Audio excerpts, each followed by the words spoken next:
is Brian Craig, and this is where MAGA comes to talk. Thanks for joining. It's a big day, guys. A very big day. Lots to cover on the show today.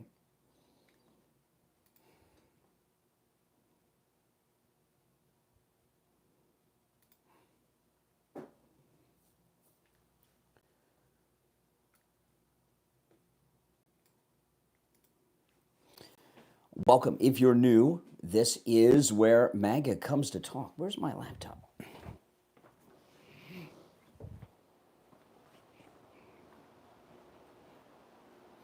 Looking for my laptop. Oh, here it is.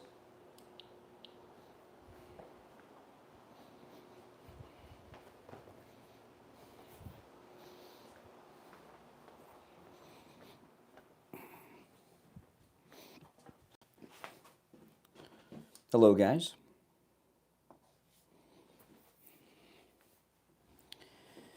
We'll be live in a few minutes. There's a lot to cover today. Today is a super big day. It really is.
Okay.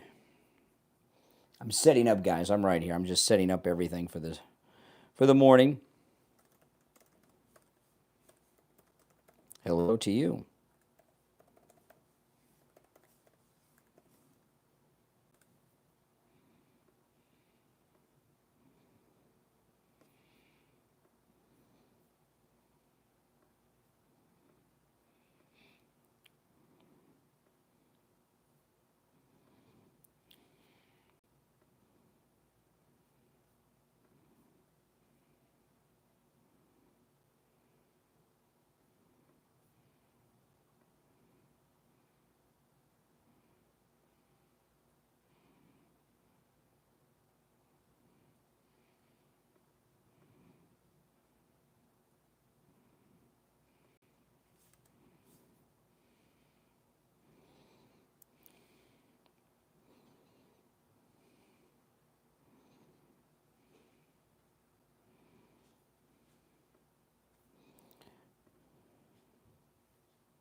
All right.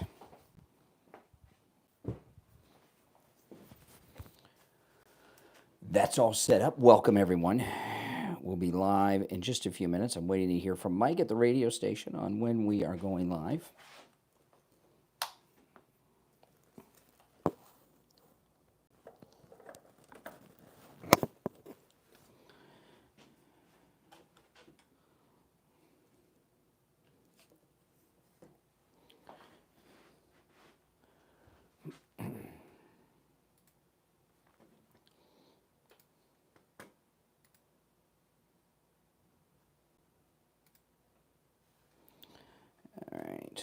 We'll be live probably in about 5 minutes. About 5 minutes we'll be live.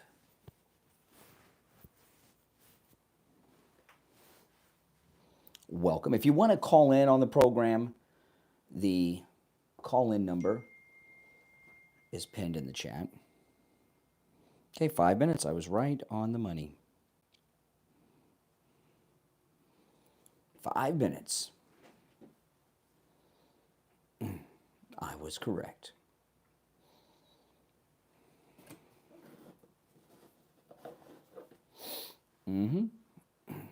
Delaware, welcome. Gold, wow.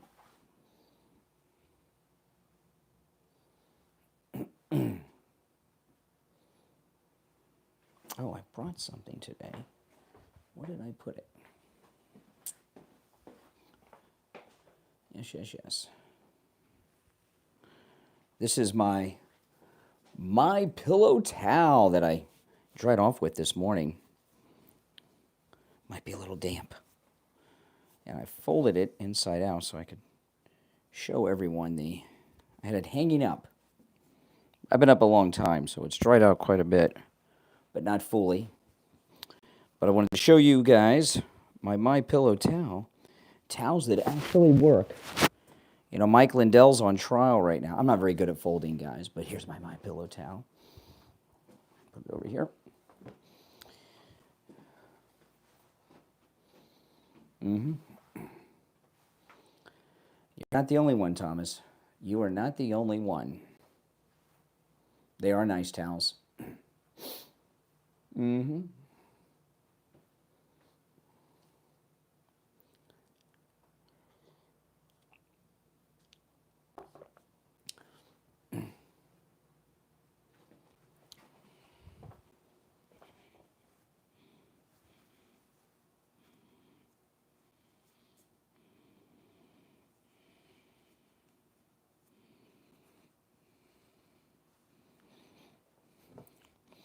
Yeah, Mike Lindell is on trial in Colorado, and the judge is just so nasty with him.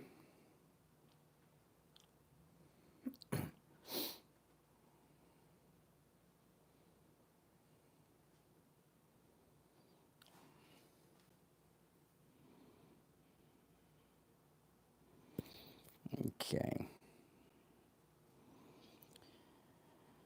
Just over 2 minutes and we'll be live. I'll start the other stream right before we go live.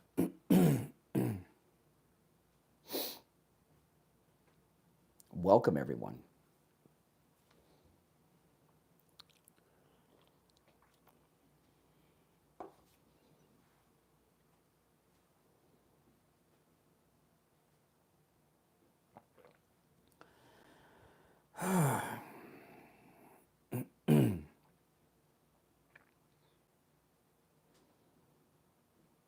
I'm gonna start with the Trump travel ban, which is awesome, and then I've got several stories. There's a lot of big stories today, just are.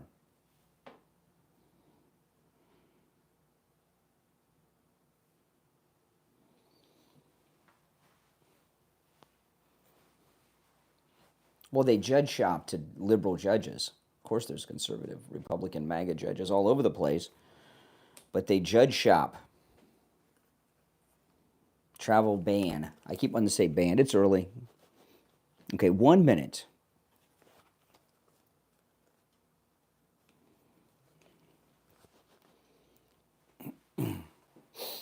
One minute until showtime.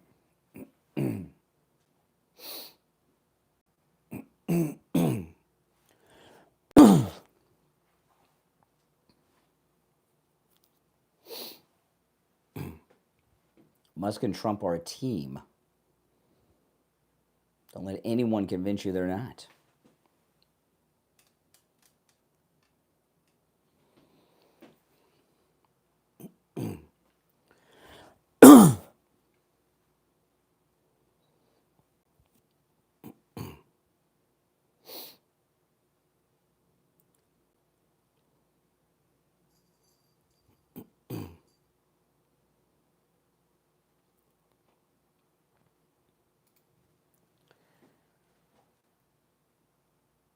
Welcome to the program, everyone. My name is Brian Craig.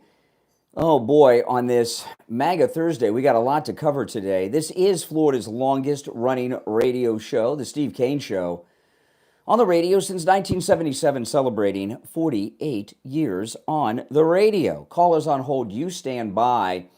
We have a lot of news to cover and discuss, and you're welcome to call in about any of them as I bring them up, including a major story that I'm going to break to you guys that was dropped by the great Tucker Carlson yesterday. But first, I want to talk about our favorite president, our greatest president, our bravest president, Donald John Trump, who yesterday put in this travel ban on 19 countries. Complete travel ban on 12, some restrictions on 7, for a total of 19. And, you know, America's under attack.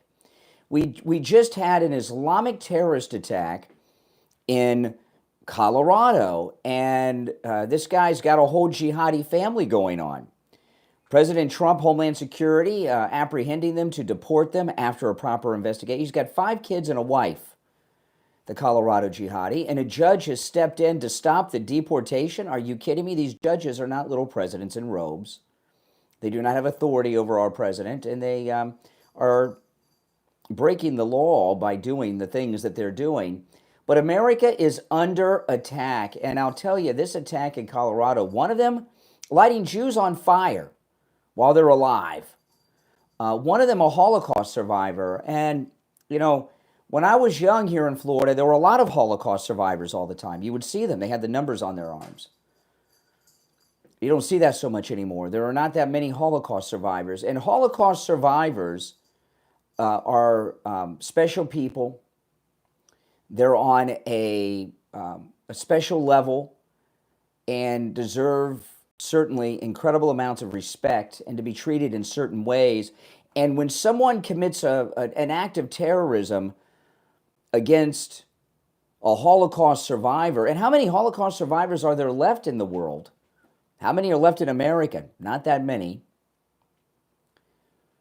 But that's an extra level of disgust, that a Holocaust survivor going through what they've gone through, losing what they've lost, gets attacked by the modern day Nazis who want to complete the Holocaust, and that's the jihadis, like the one in Colorado. It's just awful, you know, and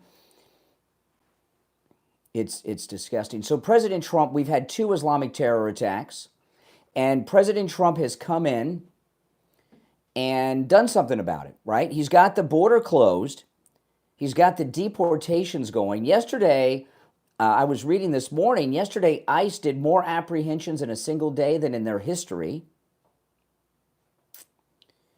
And, and President Trump, you can't just close down the border.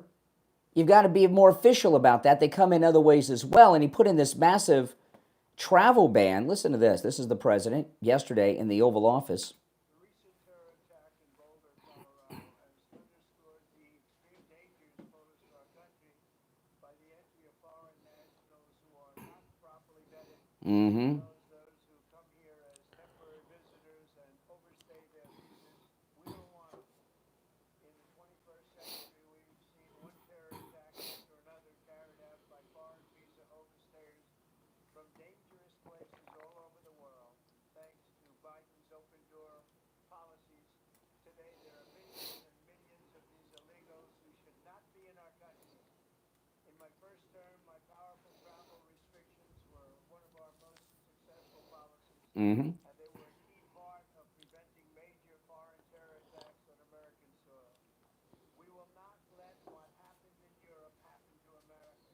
That's why on my first day back in office, I directed the Secretary of State to perform a security review of high-risk regions and make recommendations for where restrictions should be imposed.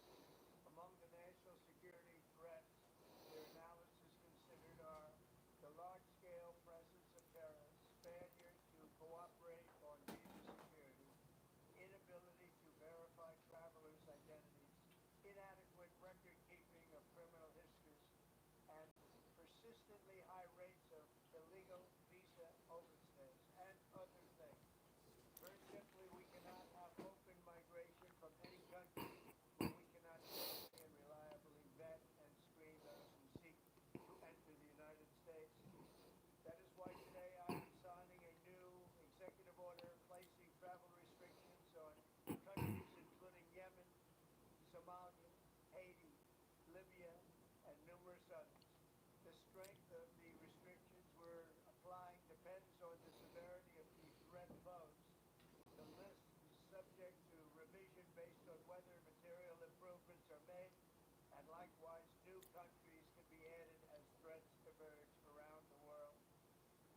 Okay.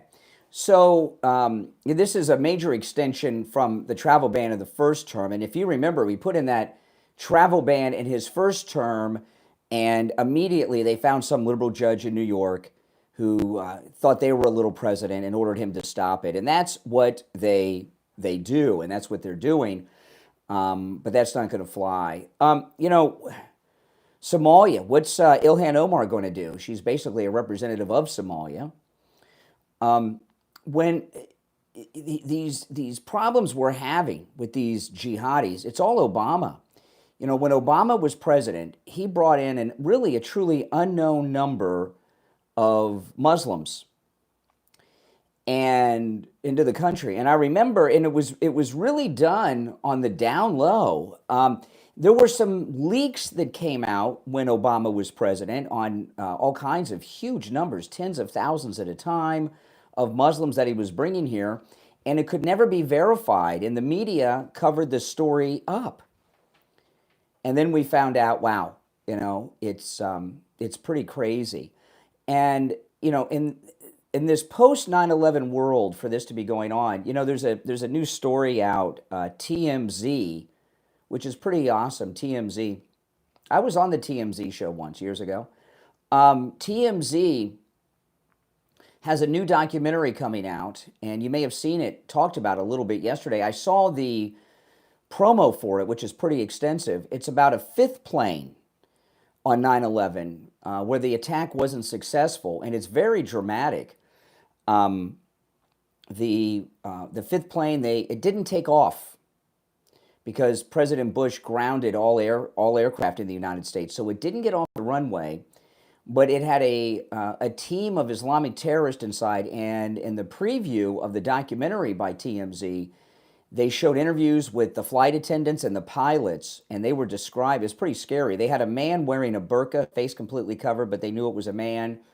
Their shirts were soaking wet with sweat, and they were obsessed with trying to get the plane to take off. And it's pretty dramatic. And that is getting circulated a lot because TMZ is promoting their new documentary, and it could not have come at a better time because, 9/11, it'll be 24 years ago, almost quarter of a century. It's hard to believe how long ago 9/11 was.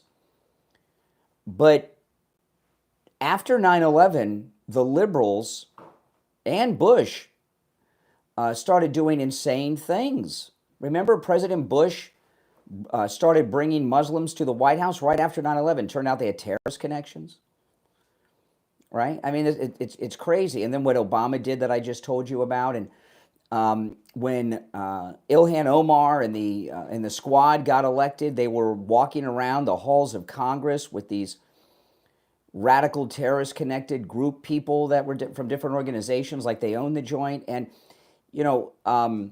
we always hear these things, never forget, right? After the Holocaust, never forget. Jews are lit on fire while they're alive over the weekend, and we've got a judge in this country who's stopping the deportation of this guy's, the terrorist family. Never forget. It seems like they've forgotten the Holocaust. That never forget started again in this country after 9/11. And we've seen nothing but liberals continuing to forget all of these things. President Trump needs your support in this. The media are going to be on a major attack against this. They're going to call it Islamophobia. They're going to call it a Muslim ban. This country is under attack on so many different layers from around the world. Now, after our first break, Tucker Carlson dropped something pretty big yesterday, and it's not getting any press coverage, but I'm going to share it with you. Your calls are welcome. Our number is toll-free, 1-888-465-2631. 888-465-2631. My name is Brian Craig. This is the Steve Kane Radio Show. We'll be right back.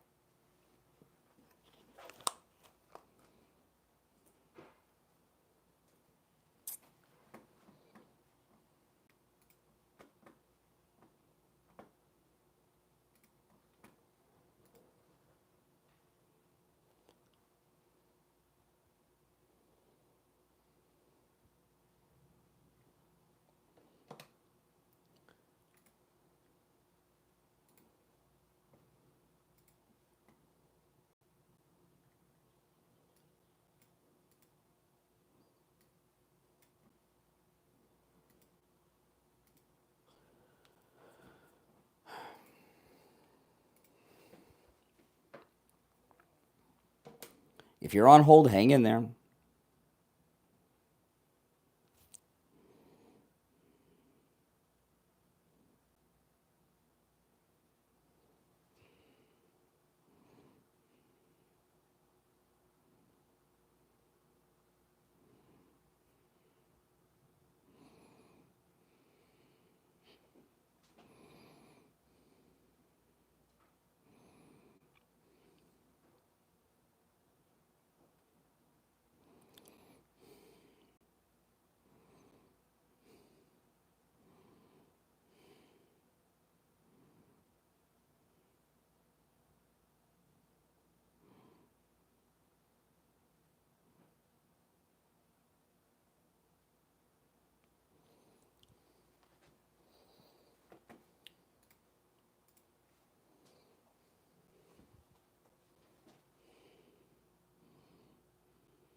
No, if you'd like to call in, please do. The number is toll free and it is pinned in the live chat. We'll be back in just a few seconds. This is our first radio station break. We'll be back in about 20 seconds.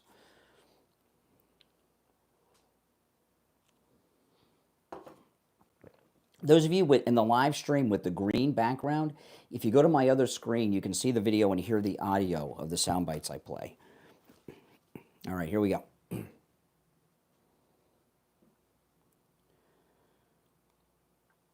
We're back. I'm Brian Craig. It's the Steve Kane Show, Florida's longest running radio show. All right, let's take a call or two, and there's so much to cover today. Oh, man. You're on the air. What's your name? Where are you calling from? Wow. Hello. Yeah? Hello. Yes? Oh, boy. How are you? Do you have any content, or are you just a grown man with the mind of a child? Well. Okay, I guess the grown man with the mind of a child is what it is. Okay, so if you're on hold, hang in there. So what, by the way, that was an international caller. Can you imagine? Got people around the world having meltdowns. Talking about President Trump and the travel ban. I wanted to share this before I move on to some other topics, and we'll go back to the travel ban throughout the show. Caitlin Collins, who she's got the mind of a tool. She hates Trump like the plague. He humiliated her on her town hall with him during the campaign. And she brings a Democrat in, and they're talking about this travel ban that President Trump has put in place to protect people so they're not lit on fire when they're at peaceful events throughout our country. Listen to this.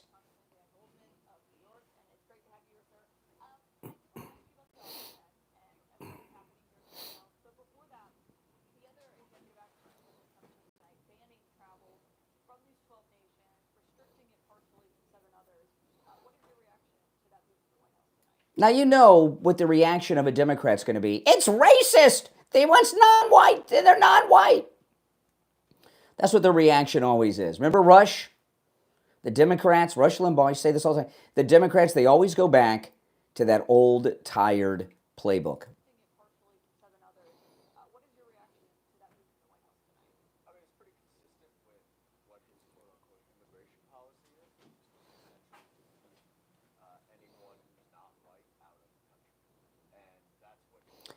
Now, Dan Goldman, he's a Democrat. Is he Jewish? You got a Holocaust survivor and other Jews lit on fire while they're alive. And we've got a Democrat who's doing what? Like all Democrats, never protecting Americans. Always protecting others from other countries. If it's an American they're defending, it's an American that's done crime. What a jerk.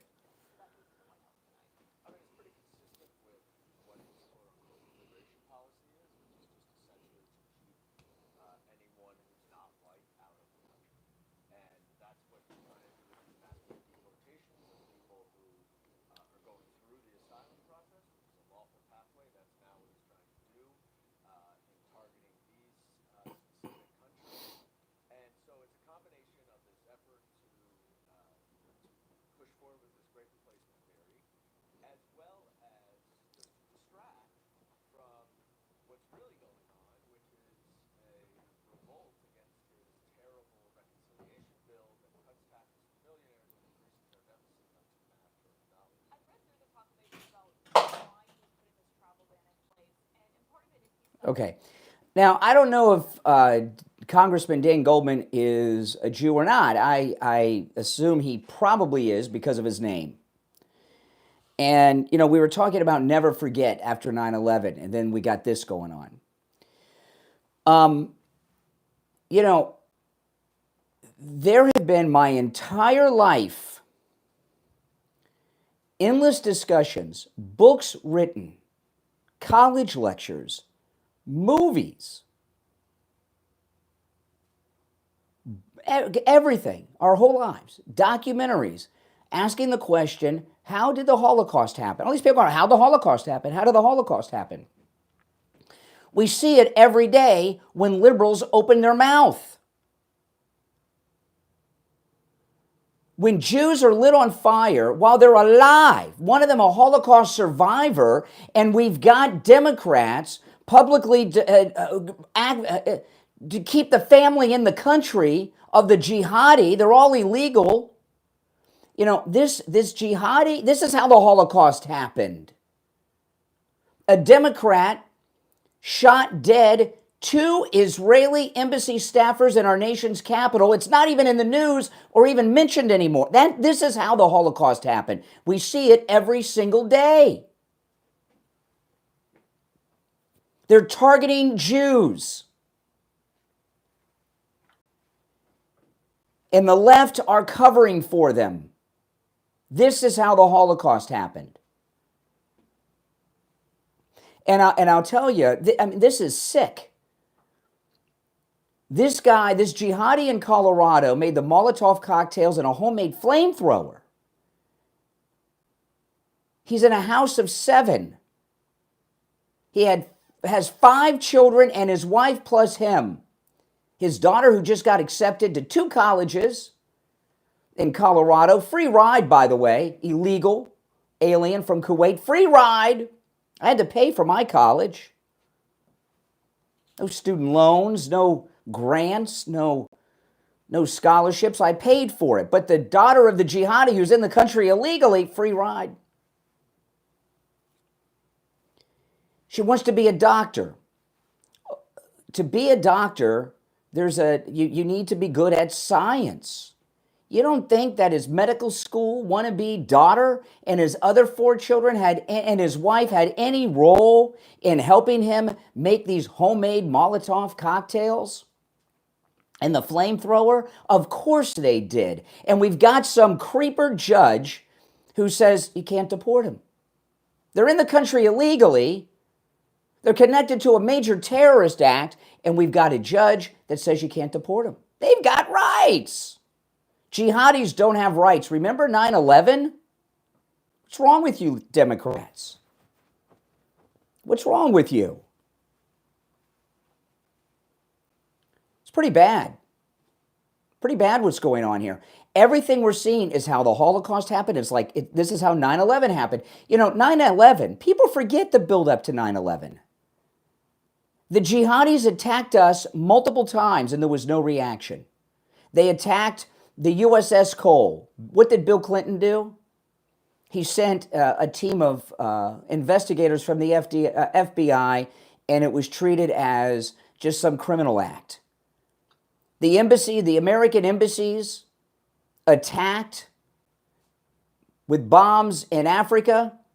They sent another FBI team, treated it like an episode of CSI. CSI was new at the time with William Peterson. So what happened? Al-Qaeda said, America, oh, and I forgot, they attacked the World Trade Center previously, remember. And nothing happened. More crime scene investigators sent out there. And Al-Qaeda, the terrorists said, hey, America's a bunch of wimps. We attacked the World Trade Center. We blew up their embassies in Africa. We blew the first attack on an American warship since the Gulf of Tonkin. That was fake, really, since the Second World War. They did nothing. So let's just attack the homeland. And that's how 9/11 happened. Because we had liberals running the country, social justice warriors during the Clinton era, who did jack when the Islamic jihadis attacked America time and time again. That's how 9/11 happened. And there's another buildup going on here because these attacks, the radicalized Democrat that killed the Israeli embassy workers in D.C. a couple weeks ago, the jihadi of Boulder who lit live Jews on fire, including one of them a Holocaust survivor, right? And they're looking at the reaction of America. And what's the reaction? We got a bunch of liberal lunatics on television. They just don't want non-white people here. They're setting Jews on fire and they're killing Jews. No, they just don't want white people here. These jihadis have rights. These people are out of their freaking minds. Now, you know what I have here in the studio this morning? You know what I have with me in the studio this morning? I have my MyPillow towel, the one that I actually dried off with this morning. And this is I don't know what shade of blue this is, but this is the original MyPillow towel set that I bought when the towels were first offered years ago, and it's like brand new. This is the one I dried off with. It's not what after I dried off, I hung it up and it air dried. You know, Mike Lindell, who's on trial right now, the judge reamed him out yesterday for posting on social media outside the courtroom what's going on. Mike Lindell had an event outside the courtroom on Tuesday where a group of American patriots held hands with Mike Lindell and prayed for him in front of that courthouse in Colorado. They're more, these liberals in Colorado are more upset at Mike Lindell, who's on trial there, than they are the Colorado jihadi who lit Colorado Jews on fire over the weekend. And so they had this prayer circle over Mike Lindell. The judge reamed him out for talking outside the courthouse about what's going on. It's disgusting. He's on trial right now, and they're trying to take everything away from him. Now, these MyPillow towels, right here on the tag, it says MyPillow, towels that work, right? Towels that work. Mike Lindell says that. And, what that means is, and with our promo code KANE at checkout, K-A-N-E, the MyPillow 6-piece towel set, which comes in many different colors, is $30 off, just $39.98. And, what he means by that is, you dry off with these towels when you get out of the shower, the water just, boom, it's gone. You're dry as a bone. It's absolutely amazing. Other towels just spread the water around. And I've had a couple of experiences with these MyPillow towels, and that really prove it. Once, I spilled a 16-ounce cup of coffee on the floor of my hallway. I'm lucky I've got tile floors. And I reached into the guest bathroom and grabbed a towel. It was the white MyPillow towel set, and I just threw the towel on top of the coffee that had creamer in it. I picked it up. The floor was completely dry. It was like a Bounty paper towel commercial. I couldn't believe it. Then I walked across my whole house to my garage, which is where my washing machine is, and it held the coffee, the hot coffee in it the whole way. It didn't drip. There wasn't a drip trail all the way to the garage, to the washing machine. These are towels that actually do what towels are supposed to do. Use our promo code KANE at checkout, K-A-N-E, at MyPillow.com. They're $30 off, just $39.98. They come in 10 different colors. We have the blue and the white ones, the darker blue and the white ones. You will love them. You can also order by phone, toll-free, 1-800-716-4879. 1-800-716-4879. Promo code KANE, K-A-N-E. We'll be right back.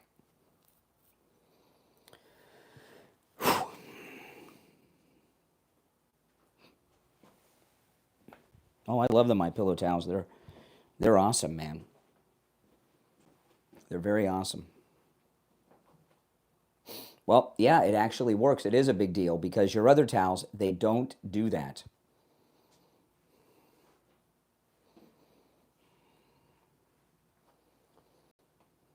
They have drained Mike Lindell of his wealth for his defense. It's crazy what they've done.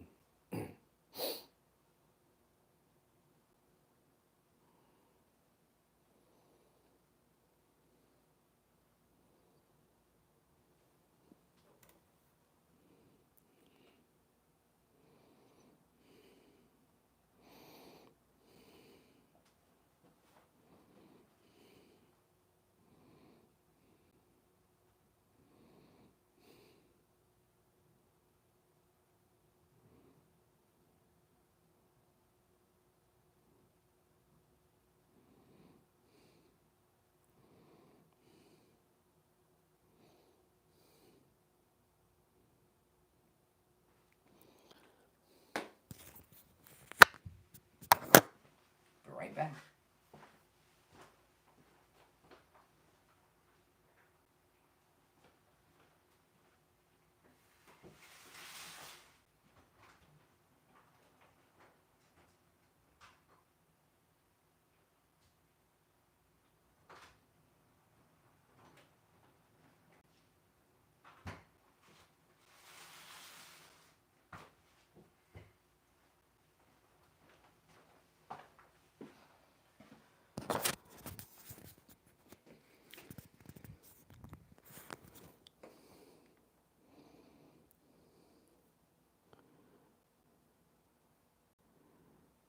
We'll be back in 2 minutes, guys. 2 minutes. Now,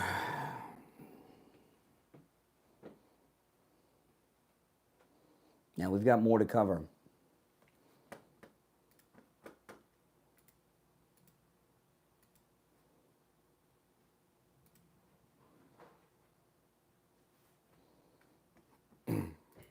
This is what I'm going to get into when I get back.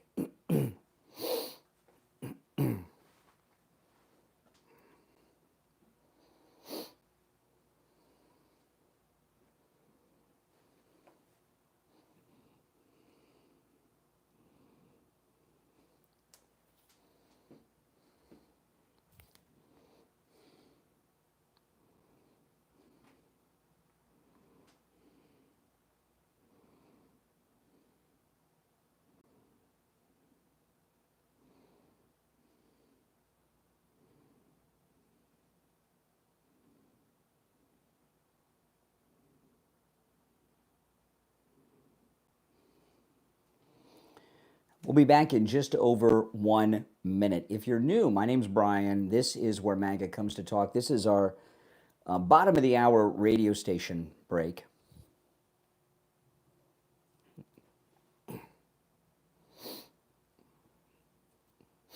We've got so much to cover today.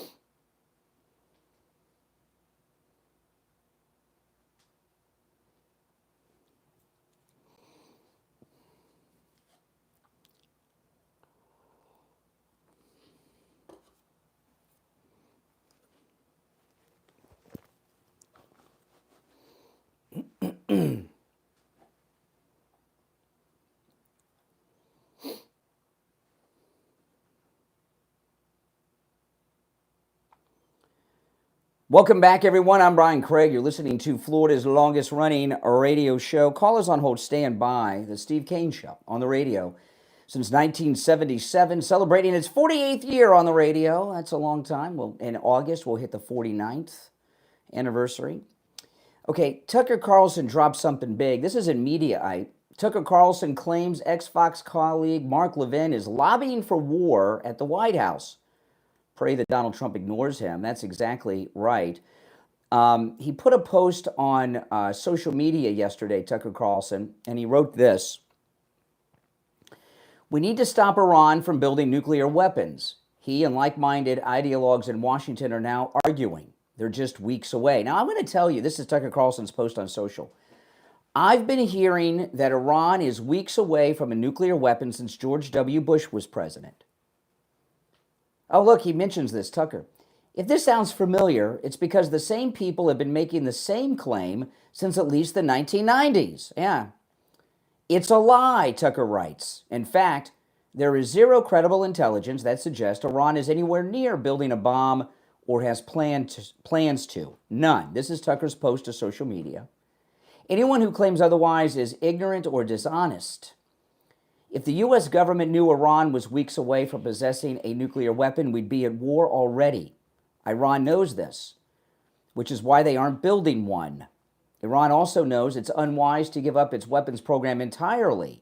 Gaddafi tried that and wound up sodomized and bayoneted. Yeah, that's true. Remember Gaddafi? As soon as Gaddafi disarmed, NATO killed him. Iran's leaders saw that happen. They learned the obvious lesson. So why is Mark Levin once again hyperventilating about weapons of mass destruction? To distract you from the real goal, which is regime change. Young Americans are heading back to the Middle East to topple yet another government. Virtually no one will say this out loud. It goes without saying that there were very few Trump voters who supported regime change in Iran. Donald Trump has argued loudly against reckless lunacy like this. Trump ran for president as a peace candidate, he noted, before warning a war with Iran would amount to a profound betrayal of his supporters. It would end his presidency. That may explain why so many of Trump's enemies are advocating for it. Okay, here's what's going on, and this is really disturbing. We need to know what's going on with Mark Levin. We found out quite by accident last week because Tim Pool, if you don't know who Tim Pool is, he's a bald-headed online influencer who tries to cover his balding aging by wearing a winter cap like Michael Nesmith and the Monkees used to do, right? He's trying to make it look like he's some cool hipster. He's just a bald guy who's hiding his bald spot. But Tim Pool dropped something because he couldn't help but brag. He and other conservative influencers, he didn't say who the others were because it was a private event, but he said he was there. Tim Pool had said that he and other influencers were invited to a private meeting with Netanyahu, where they were pitching them bombing Iran and starting the Third World War. And Mark Levin has been going on this nonstop the last few weeks, right? Steve's been telling me he's been doing it on his television show, and now Tucker drops the news that he's at the White House lobbying for this. I don't know, is he getting lobbied by Netanyahu? Listen, I am a strong supporter of Israel, but that doesn't mean that I support everything Netanyahu says or does. Not supporting an action by Netanyahu is not abandoning Israel. Just like we supported America, even when we have presidents like Biden or Obama or Clinton who are running it, we still support our country. And these chicken hawks and warmongers are trying to start the Third World War. You know, this situation with Russia and Ukraine is about to get out of control. Yesterday, President Trump spoke with Putin, and peace is nowhere in sight. And Putin told President Trump that he's going to have to respond to that attack on the bombers. I saw the drone footage online yesterday of the Ukrainian drone strikes on those bombers. I believe that either U.S. mercenaries or deep state personnel of the United States are responsible for all of this. All of a sudden, as President Trump is brokering peace talks and we're getting close to it, Ukraine is doing highly sophisticated attacks. The drone attacks, I mean, that was just, I mean, come on, all of a sudden they're doing these high-tech coordinated drone strikes inside Russia on some of their most advanced top-secret bases and planes? How'd they pull that off? And there was a misinformation campaign going out about that. Yeah, the drone strike footage was released. I saw it yesterday. The New York Post had it, and it had all the writing, the graphics on the. You know, we got the the camera footage on the attack on the Russian planes is from the cameras on the drones, and all the graphics are in. I guess it's Ukrainian. It look Russian Ukrainian. It looks the same to me, but it's not in English. It's in Ukrainian. I think they released the drone strike footage as a misdirection against the U.S. deep state that's gone rogue. This is off the books, not approved by Trump. They want everybody to know it was Ukraine, so they released the drone footage with the Ukrainian language all over the screen.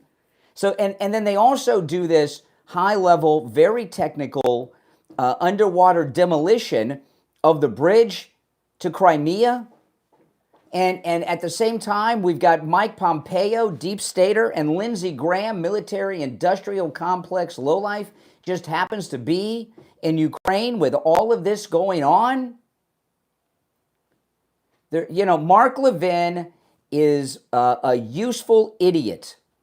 Very nice of this guy to advocate for war while he'll be sitting here in Florida, sitting on the beach, watching it online or on television. You know, this idea that they keep selling us, that the people of Iran are against the regime, how do we know that's true? This is what they told us would happen in Iraq. During Operation Iraqi Freedom, when Saddam's government fell, they were telling us, oh, the people of Iraq hate the regime. They're going to be welcoming our troops. They're going to be throwing flowers at them. It's going to be like the liberation of France in the Second World War. The only thing they threw were IEDs from an insurgency that went on for years and sadly gave us these wounded warriors that we see on television in Tunnel of the Towers and Wounded Warriors commercials. The people of Iran, the Islamic Revolution was in 1979 when they took the embassy. They're 2 or 3 generations into complete brainwashing in Iraq. Yeah, there might be some young people that don't like the man, just like here. But I got to tell you, Mark Levin and these other war hawks and chicken hawks, what they're doing is so dangerous. You know, don't they remember the Iraq insurgency or the Afghan war that went on for 20? Think about it. When the war in Afghanistan ended, when the day of that disastrous withdrawal, we had men and women in combat in Afghanistan that were born after 9/11. Think about that. They were born after 9/11, and now they're fighting the war. And they're not, and all of them were not brand new recruits. And they want to start another war like that in Iran that has an army that's just under 1 million strong?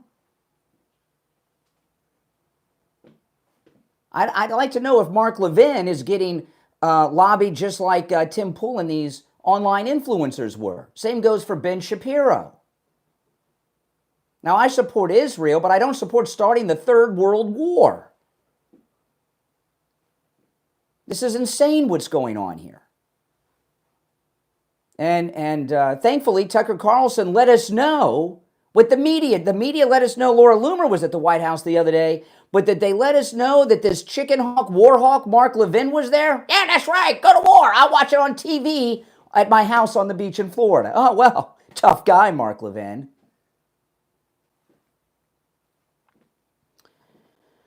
Boy, oh boy, it's a brave new world. You know, yesterday I was over at Friendly Tire in Margate. I ran into 2 listeners at Friendly Tire. I ran into a listener I've never met before, and then I ran into PJ, who calls sometimes. He was over there getting tires. PJ just got home from vacation, and he was over at Friendly Tire. And PJ got a little freaked out. PJ and I are friends. We've been friends for a long, long time, 20 years. You know, he's a good friend of mine. He goes on our cruises. And PJ was at Friendly Tire, and he texted me a picture that he had just taken a Friendly Mike at Friendly Tire.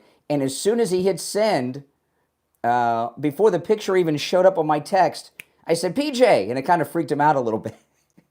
I guess he thought I teleported there or something. But you know, Friendly Tire in Margate is absolutely amazing. Now, he has thousands of good used tires in stock at very good prices. But the new tires, you can get new tires out the door and on the road as low as $70 and a tire. And remember, when I say out the door and on the road, what that means is Friendly Tire doesn't charge you to balance the tire, mount the tire, or even dispose of your old tires. And he has to pay a guy per tire to take the old tires away. I mean, so you're really getting an amazing, amazing deal. He has all the name brands you want. You can get them. He can get tires for any vehicle.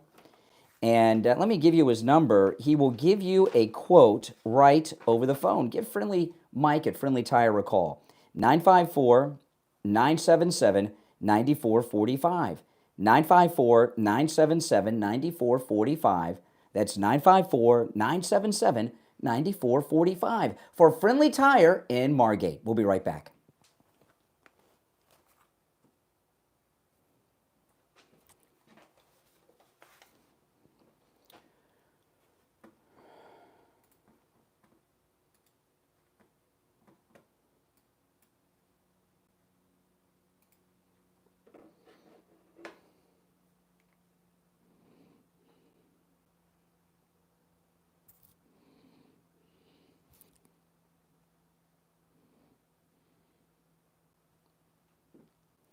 If you're new to the program, make sure you subscribe, guys.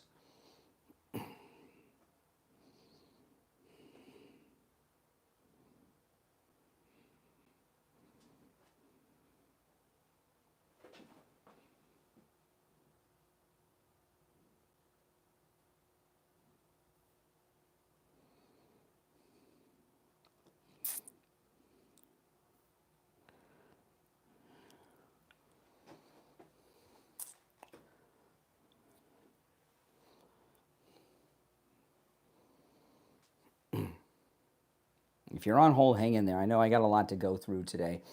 If you want to call, the number is pinned in the live chat. 888-465-2631. 888-465-2631. We'll be back in just over a minute.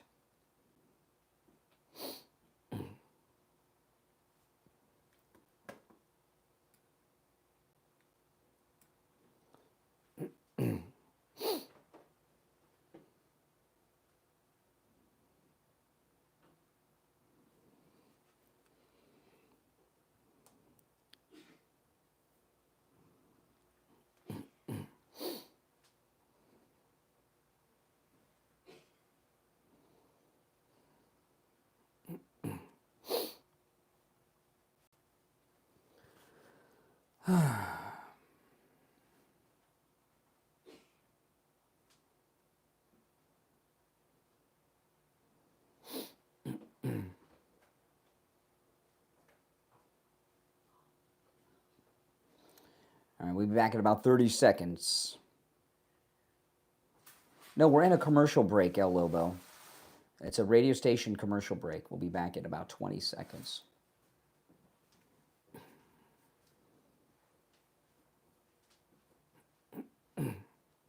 It's not dead air. Dead brain waves maybe in your head, but you know, here we go.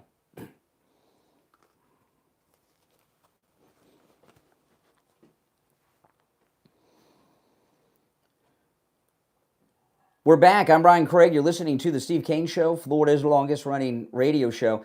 George Clooney, who's one of the dumbest men alive, was on CNN with Anderson Cooper talking about President Trump. I want to share this with you, but, you know, why do you think he was at one time the most desired man by women worldwide? Why did he marry this Muslim lady? I don't know. George Clooney is dumb as dumb gets. He really truly is. And I realized how stupid he was when he went on television and had this bizarre press conference right after Princess Diana died. Remember that? And then he went on these interviews. Remember, he came out, the Princess of Wales is dead, and then he blamed the press. And then he started doing talk shows. And, you know, George Clooney sounded smart when he was reading the lines that were written by educated people.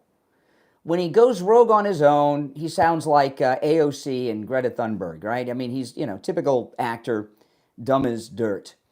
And he was involved in pushing on America a senile old coot in adult diapers, right? Did that fundraiser for Biden, kept his mouth shut until after they replaced him with Kamala. And he's got problems with Trump. I mean, come on. So anyway, George Clooney, he went on with, if you're on hold, hang in there. If you'd like to call in, you're welcome to do so at 1-888-465-2631. It's a toll-free call no matter where you're listening. 888-465-2631. He went on Anderson Cooper to talk about President Trump and the MAGA movement. Listen to this idiot. Two idiots, really. Oh, and I'll tell you this. I haven't mentioned this in a while. Anderson Cooper is CIA. Okay, he's CIA guy. Now, a lot of you may know he's his mother was Gloria Vanderbilt, who dated Howard Hughes, and Anderson Cooper, a couple things about Anderson Cooper that tell you he's deep state is this. He I know, it's pretty crazy. He had when he was in college, 2 summers in college, he interned at the CIA headquarters in Langley, Virginia. Who does that, right? Yeah, that's right. He's CIA. And he became famous. He had a reality show that I used to watch, and I didn't know anything about Anderson Cooper or anything at the time, and I used to watch it. Remember his reality show, The Mole? The Mole. It might have been ABC, and The Mole was out around the time that, right after Survivor became a big thing. Then everybody had reality shows. And the premise of The Mole, it was kind of like The Amazing Race with a twist. And he was the host of The Mole. You had a team of contestants who traveled the world, and along the way they would complete tasks. And if they completed the tasks, money went into the pot, and the winner would get all the money. And but one of the contestants was not really a contestant. They were working undercover for the show, sabotaging the other contestants along the way, but no one knew who the mole was. And at the end of each episode, you had to try to guess who the mole was. And then the person who guessed who the mole was at the end won the pot. That's a CIA game, The Mole. If you go back to it, doesn't that sound, that's what they do in CIA training, right, in Langley. So come on. I mean, that it's a CIA game. He's a CIA guy, and of course he's on the deep state network of CNN. So anyway, just so you have a little background on Anderson Cooper, when I say he's CIA, I don't want you to think I'm nuts and I just say stuff. I had to give a little background on that. And he's not the only one who's CIA at CNN that I know of. So anyway, here's Anderson Cooper with idiot George Clooney talking about President Trump and the future of the MAGA movement.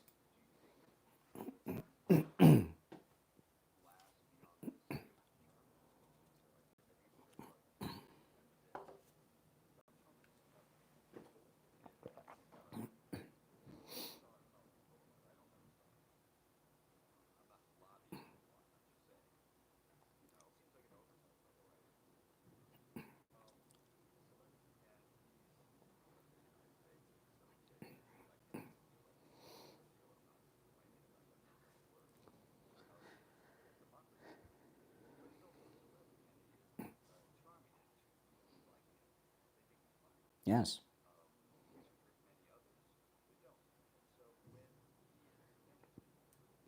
Mm-hmm.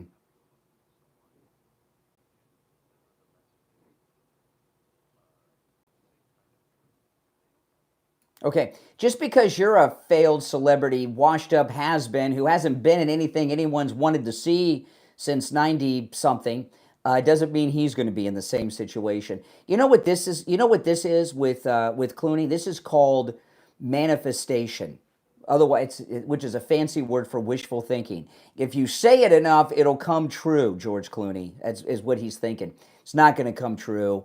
Trump and the Trump family, we have our political dynasty in the MAGA movement. The Trump family, for the rest of the president's life, there will not be a Republican nominee that does not have his endorsement. And in 50 or 60 years, when he's no longer with us, his family will be making the endorsements. Even 18-year-old Kai Trump will be coming out when she's in her 40s, 50s, and above, giving endorsements to MAGA candidates for all kinds of offices, okay? So I'm sorry, no, George Clooney. The MAGA movement is the new Republican Party, and people are still going to want to watch this in 50 years, unlike the garbage that you've been in. All right, let's take a call or two before the break. You're on the air. What's your name? Where are you calling from? You're on the air. What, are you trying to hit a tapper thing and do Morse code? Once, twice. All right, you missed your chance. The rest of you on hold, you hang in there. We will take calls after the top of the hour. You can hear, if you've noticed on the show over the past 3 weeks in particular, the liberals that are calling this show are losing their minds, right? If the things they're saying about President Trump were anywhere near true, like Clooney here, they would be in a much better mindset. All right, let's try another one. Hold on. You're on the air. What's your name? Where are you calling from? Hi, this is Jack from Montana. Hey, Jack, what's on your mind? I just wanted to talk about what exactly the deep state is, because I hear a lot of people talking about the deep state, and I don't understand what it is. You know what it is. The deep state are the they're made up of many people, mostly American intelligence agencies, FBI, some people in different areas of government and the bureaucracy, and they run things behind the scenes and cause a lot of havoc, like they did in Ukraine with these strikes the last couple of days to get the war blowing up. Sometimes the deep state spy on presidential candidates, like they did President Trump. Sometimes the deep state shoot presidents, like Kennedy and President Trump and Butler. That's the deep state in action. But you know this. You're just plain dumb for some reason. You think you got some point to make. I just find it a little interesting that Trump is the one fighting the deep state when he was a Hollywood elite, has lots of rich friends like Jeffrey Epstein. He was not friends with Jeffrey Epstein. That's a liberal urban legend. He was not friends with Epstein. When you are a famous person, you take pictures with people. Yesterday, I take pictures with listeners I run into out and about all the time, sometimes at the grocery store. I took a picture yesterday with a listener at Friendly Tire. I don't do background checks and find out who people are before I take pictures. And if I take a photograph with someone, I'm not responsible for their life and what they've done. Come on. What about Trump saying that he and Epstein both have similar interests in younger women? That was never said by President Trump. In fact, President Trump found when President Trump found out what Epstein was all about, he banned him from Mar-a-Lago. See, if you were popular, which you're not, like when you were in school, if you were popular, people want to be around you and take pictures with you. You take a picture with someone, you're responsible for everything they've done wrong in their life. Well, when I was in school, I never hung out with convicted sex criminals. Either did President Trump. I never took multiple pictures. Either did President Trump. Jeffrey Epstein was not a convicted criminal when he was in photographs with President Trump and other celebrities. All right. In a 2002 profile for New York Magazine, Donald Trump described Jeffrey Epstein as a terrific guy, noting he's a lot of fun to be with. It is even said that he likes beautiful women as much as I do. And many of them but what he was, listen, I'm up against the break. I only have 10 seconds till the top of the hour. But that was before Jeffrey Epstein was caught and busted for his pedo life. All right? Hey, listen, appreciate the call. Take care. Yeah, but if you're on hold, hang in there. We'll be back after this.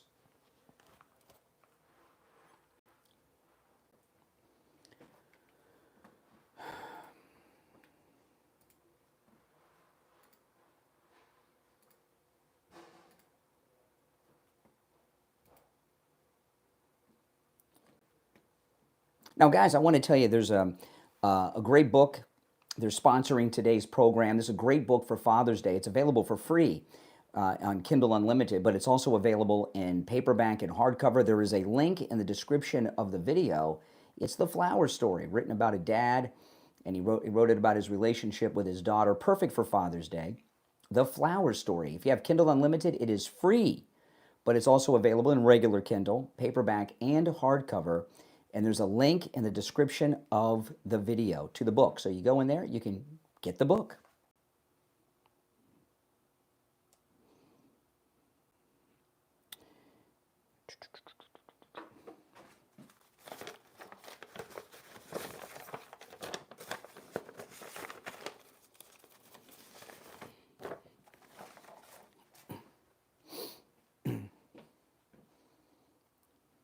Yeah, they are sponsoring today's stream.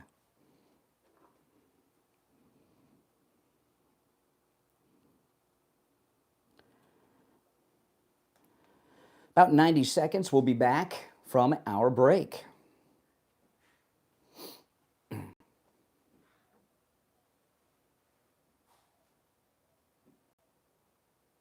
Welcome, everyone.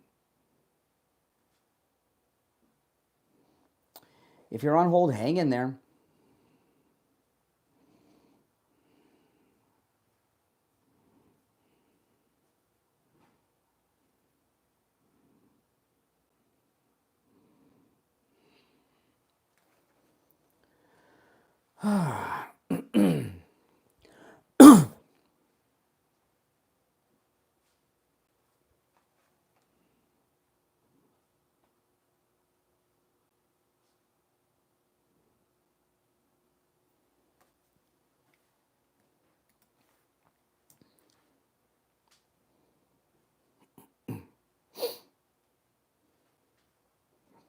Yes, yes.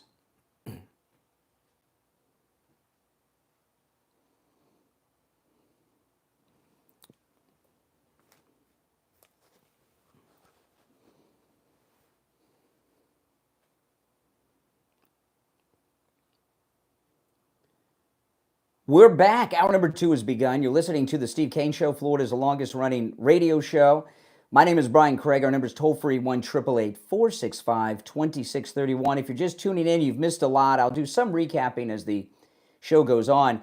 You know, this standard they have for Trump, anyone he takes a photograph with, he's responsible for anything they do in their life. And if he takes a photograph with someone, they also claim that he's had sex with them. Remember Stormy Daniels? Yeah, of course they had sex. They're in a photo together. I take photographs with so many listeners with the program. And by the way, burn all those pictures from Inauguration Day. I've lost about 40 pounds since then. You need new pictures. Contact me off the air, okay? Could you imagine if everyone you take a photograph with, you are responsible for everything they've ever done wrong in their life, and you've also had sex with them? That's the liberal standard now. Very bizarre. All right, let's take a couple calls, and then we'll get into some new stuff and recap. You're on the air. What's your name? Where are you calling from? You're on the air. What's your name? Where are you calling from? All right, once. Twice. All right, you missed your chance. You're on the air. What's your name? Where are you calling from? Hey, Brian. Good morning. This is Jerry from Phoenix. How you doing? All right, Jerry in Phoenix. What's up? Hey, I'm going to just keep this short because I got to get back to work. But to all of these sleeper cell little terrorists inside of America, I just want to say this. This is my rifle. This is my gun. All right. No. We're not going to talk about that. Okay. Yeah, you're on the air. What's your name? Where are you calling from? Once. Twice. All right. You missed your chance. All right. The rest of you on hold, you hang in there. There's a couple of other things I want to cover. Plus, I'll recap what I talked about in the first hour in just a little bit. I wanted to pull this up. Hold on. I meant to have this queued up during the break, and I forgot to queue it up. So give me a moment, please. I want to play the audio of Jean-Pierre, okay? This is a very interesting thing about Jean-Pierre because, you know, Jean-Pierre, she's got this new book out. She claims to have left the Democrat Party. She's now an independent. Well, let me play the audio of her, then I'll tell you what I think about it. She posted this on her Instagram yesterday. You may have seen a clip of it or two on television. I'm going to play the extended version. She goes into quite a bit. Jean-Pierre talking about her book.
Mm.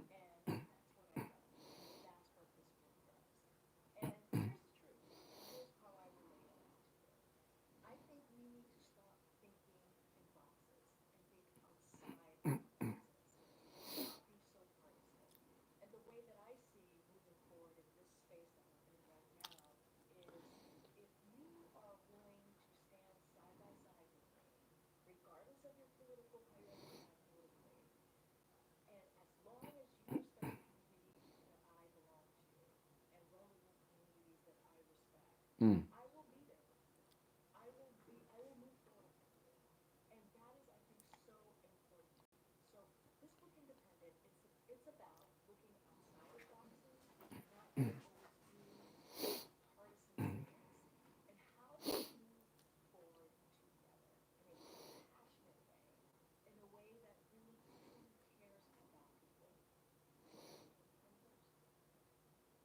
Okay. Now, Jean-Pierre there, a couple of things about this, okay? She's sitting, it looks like in a library. Is that like a school library? It's probably the Stonewall Library at some local center, wherever she lives. I don't know. And I got a question. I'm a little, see, this is very bizarre what she's doing. This is the beginning of June, right? It's June 5th. She's talking about a book that's not going to be out until October 21st. Why would she be talking about a book that's coming out so many months away? Now, she's holding the book, and this is what I'm wondering. Has the book been written and printed yet?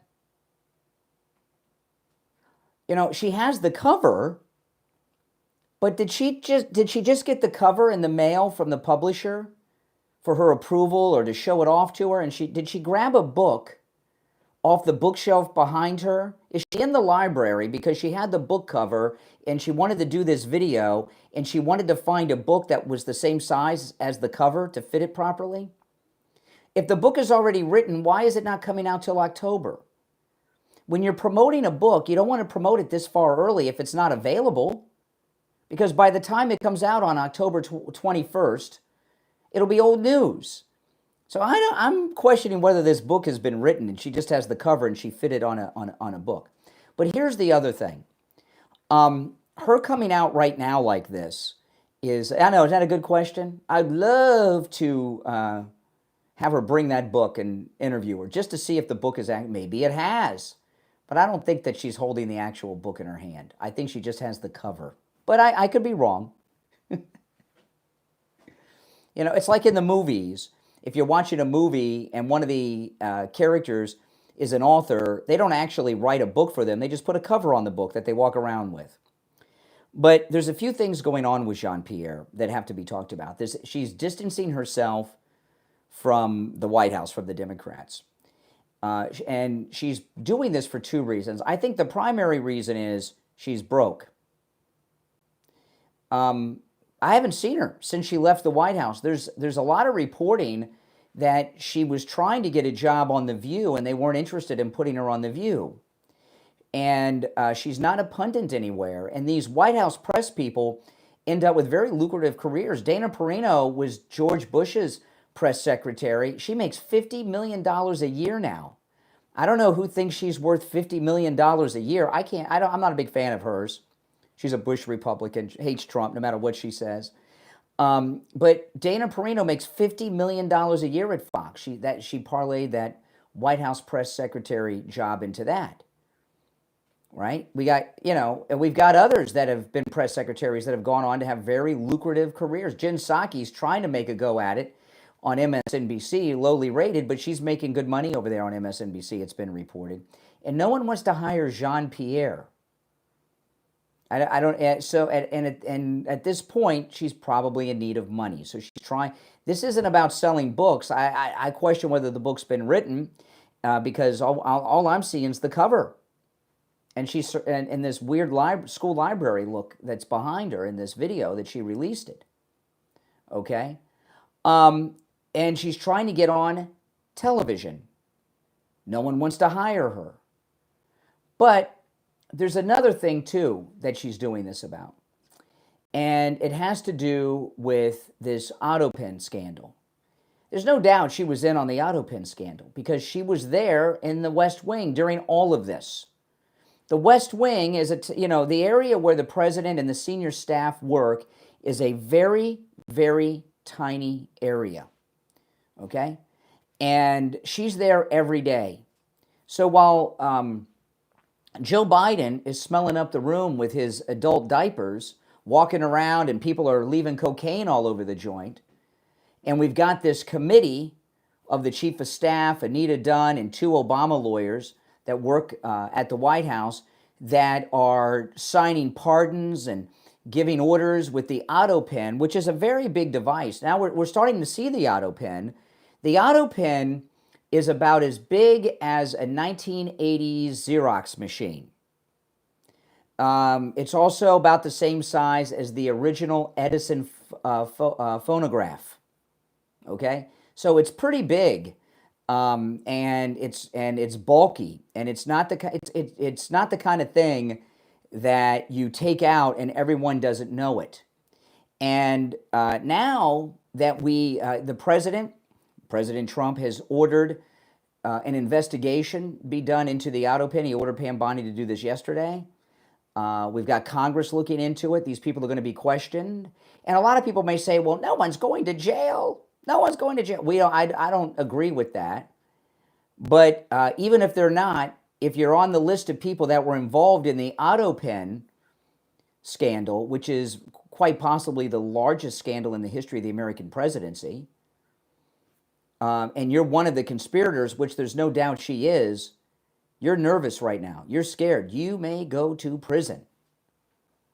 Okay?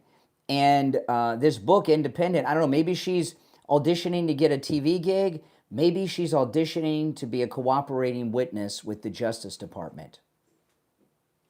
But there's no question in my mind that she was involved in the Autopin scandal. There's no way she could not have been involved in it. Because when the Autopin was used, she's the one that had to go out and sell it and make you think it was something Biden did, right? All right, let's take our first break of the second hour. I'm Brian Craig. It's the Steve Kane Show, Florida's longest running radio show on the radio since 1977. Our number is toll free, 1-888-465-2631. 888-465-2631. We'll be right back.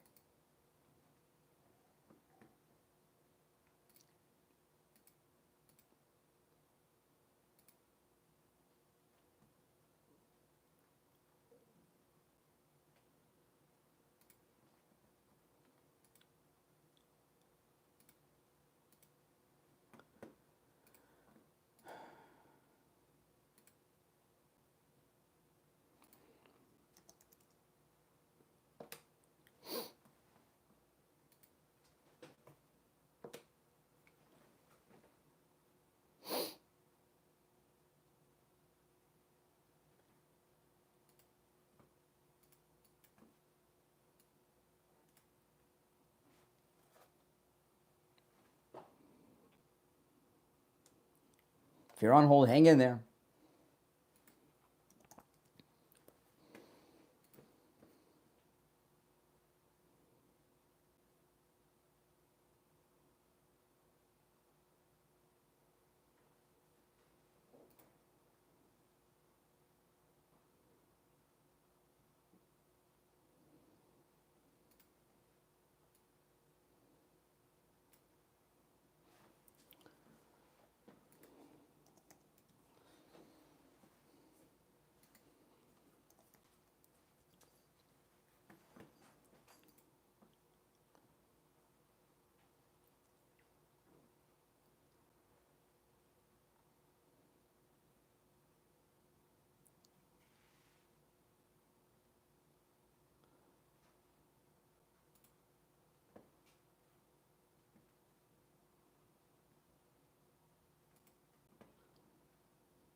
If you're new, make sure you subscribe to the channel, guys. This is where MAGA comes to talk.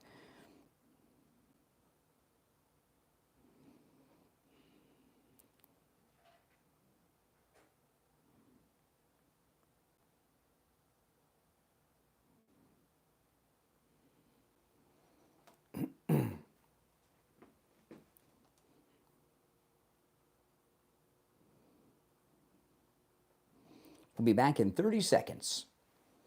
Yep, if you're on hold, hang in there. If you want to call in, the number is pinned in the live chat. 888-465-2631.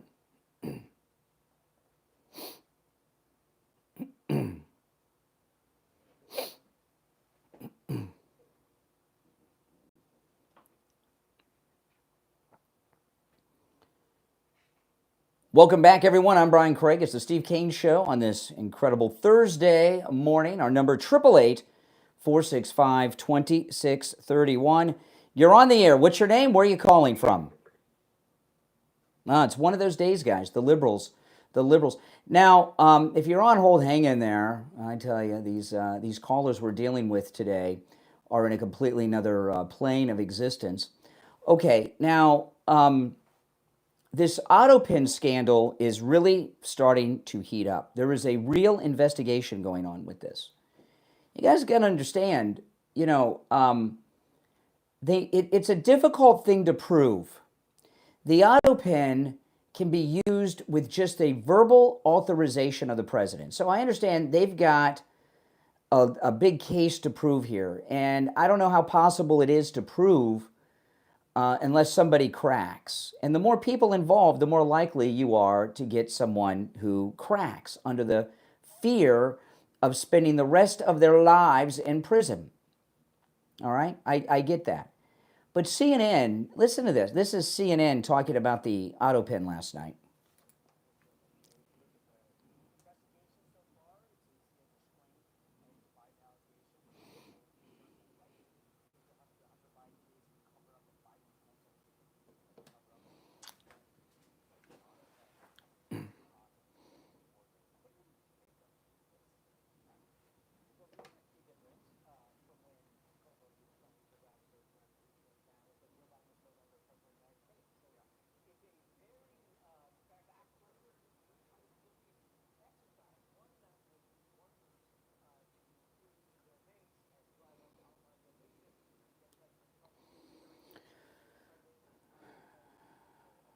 Okay, so CNN, they actually are sitting around giggling on how absurd it is to investigate a former president. What the hell were they doing the last 4 years to Donald Trump? These people are out of their minds.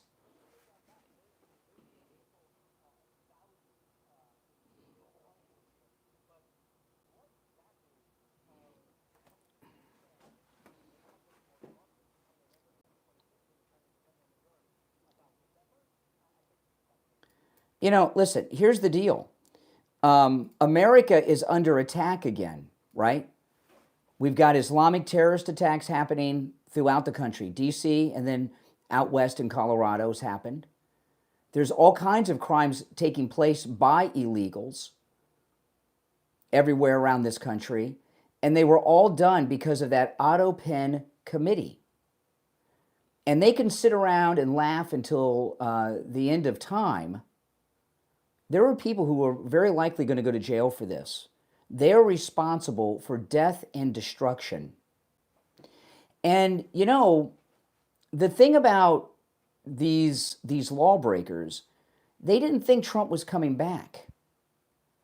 And even if they thought it was possible, they never dreamed he would have a tight cabinet like this, that they don't have anything under, because President Trump has taken these outsiders and put them in charge of the different government agencies. These are not people that are just taking this job in Washington leading up a government agency because they want another job or a seat in Congress after President Trump's no longer president.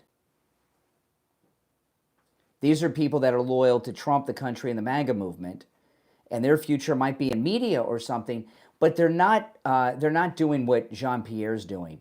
And that's auditioning for their next job. And people, as hard as it is to prove, there's a super good chance that people will go to prison.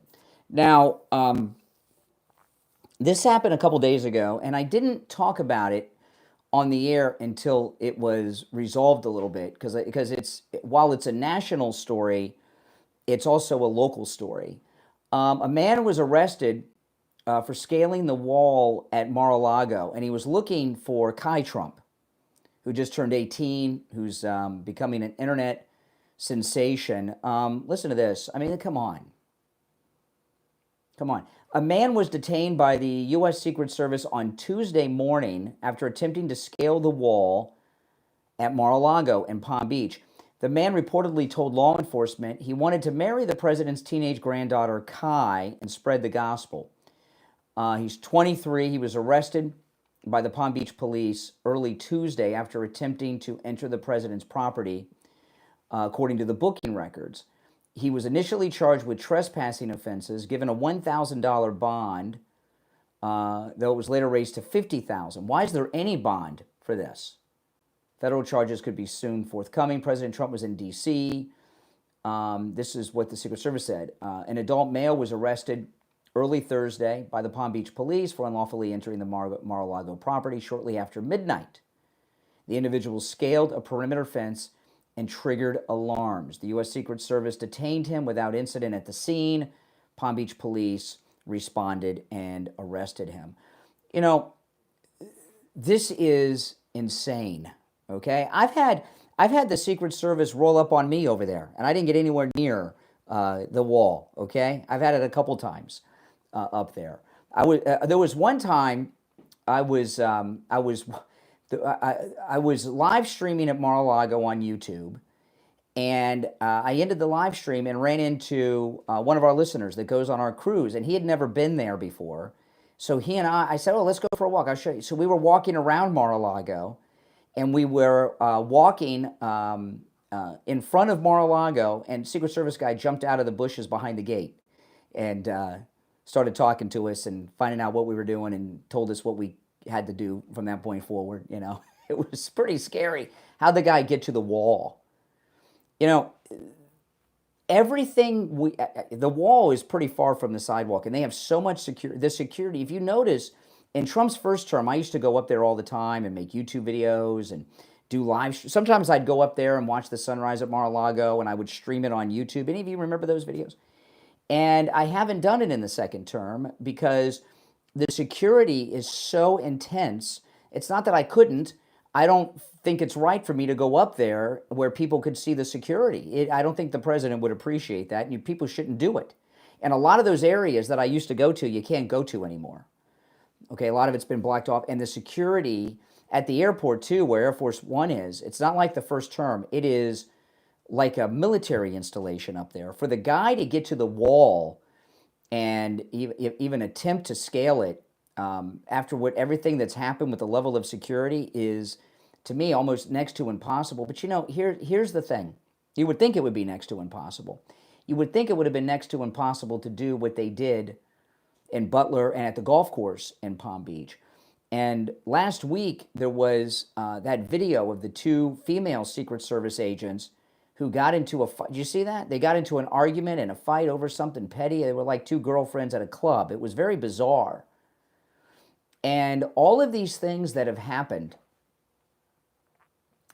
it shows you the damage that the liberals have done to our country with their DEI. They didn't earn it. You know, the government at these upper levels where we're supposed to have elite people are filled with these DEI didn't earn it hires. And these elite organizations just are not all that elite. And, you know, so far, there's a large police presence up there. And I went up and saw the president come back from D.C. a couple months ago and made a YouTube video about it.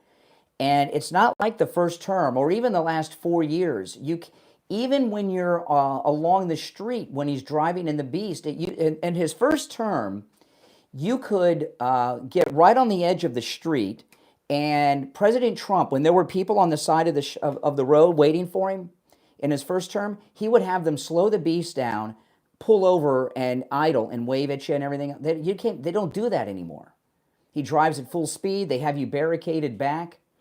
The security is the heaviest security I've ever seen on anyone. I remember I saw President Clinton at something and the security wasn't like this that when he was president. And it's because of these assassination attempts that have gone on. So for this to happen with this guy scaling the wall or attempting to scale the wall, he shouldn't have been able to get anywhere near that wall. All right, call is on hold. You stand by. It's the Steve Kane Show. I'm Brian Craig. Our number, 888-465-2631. 888-465-2631. We'll be right back.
If you're on hold, hang in there. We'll be back shortly.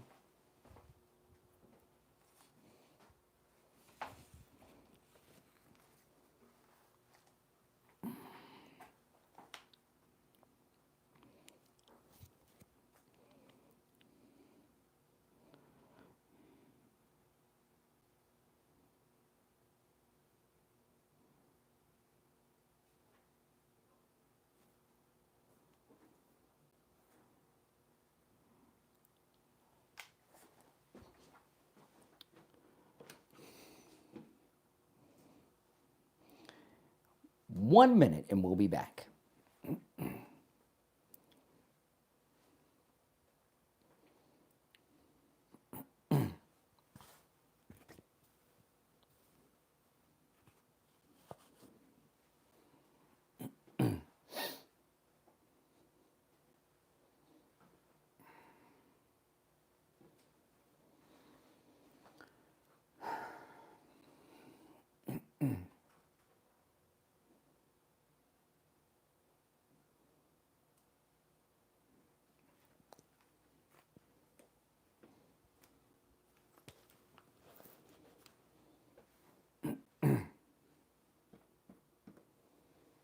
All right, stand by.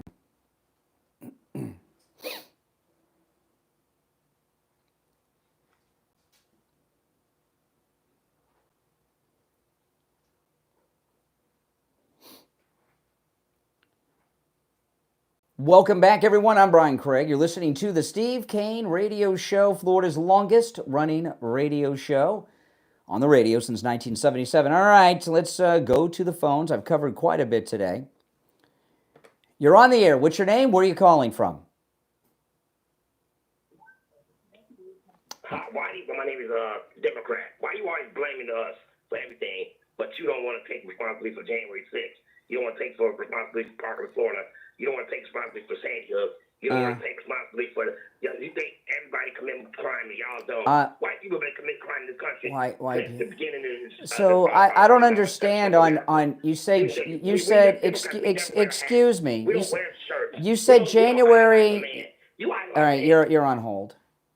You said January 6th, we don't take responsibility for that. President Trump said, peacefully let your voice be heard. What are we supposed to take responsibility for? See? Scary ass. You won't stop talking. That's not a conversation. What are we responsible for? What am I scared of? What am I scared of? You're scared. Of what? Free speech. You hate free speech, dude. You hate free speech. Stop blaming. All right, hate free speech. Okay, thank you very much. The only thing I worry about in regards to the program, there's only one thing. Boring the audience. I don't mind lunatic liberal callers, but you have to be able to engage in conversation. You're on the air. What's your name? Where are you calling from?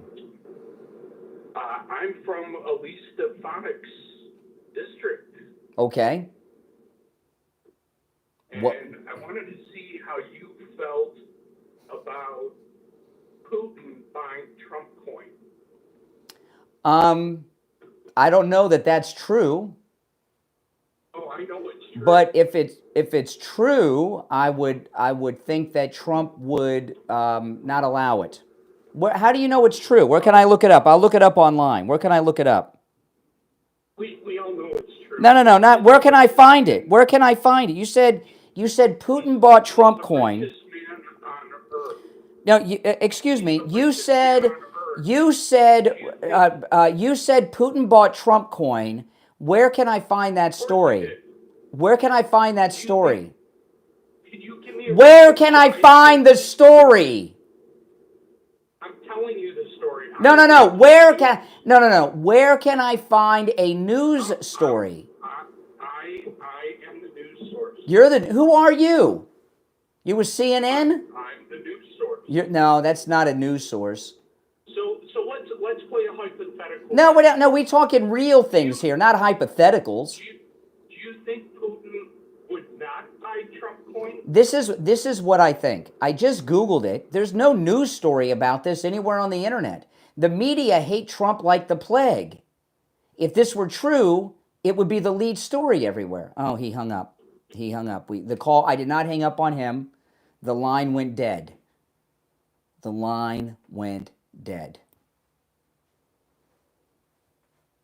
Putin bought Trump. If Putin bought Trump coin, that's all the media would be talking about. By the way, it would be illegal for him to do that because the Trump coin is an American company, and you cannot do any business with Russian money. You can't do financial transactions with Russia. It is illegal. You know, what really blows my mind with liberals, and this is this is not new with liberals, okay? Liberals have always been this way. They don't care about the truth. They just make stuff up. And it's right out of Goebbels' playbook. If you repeat a lie often enough, people will believe it.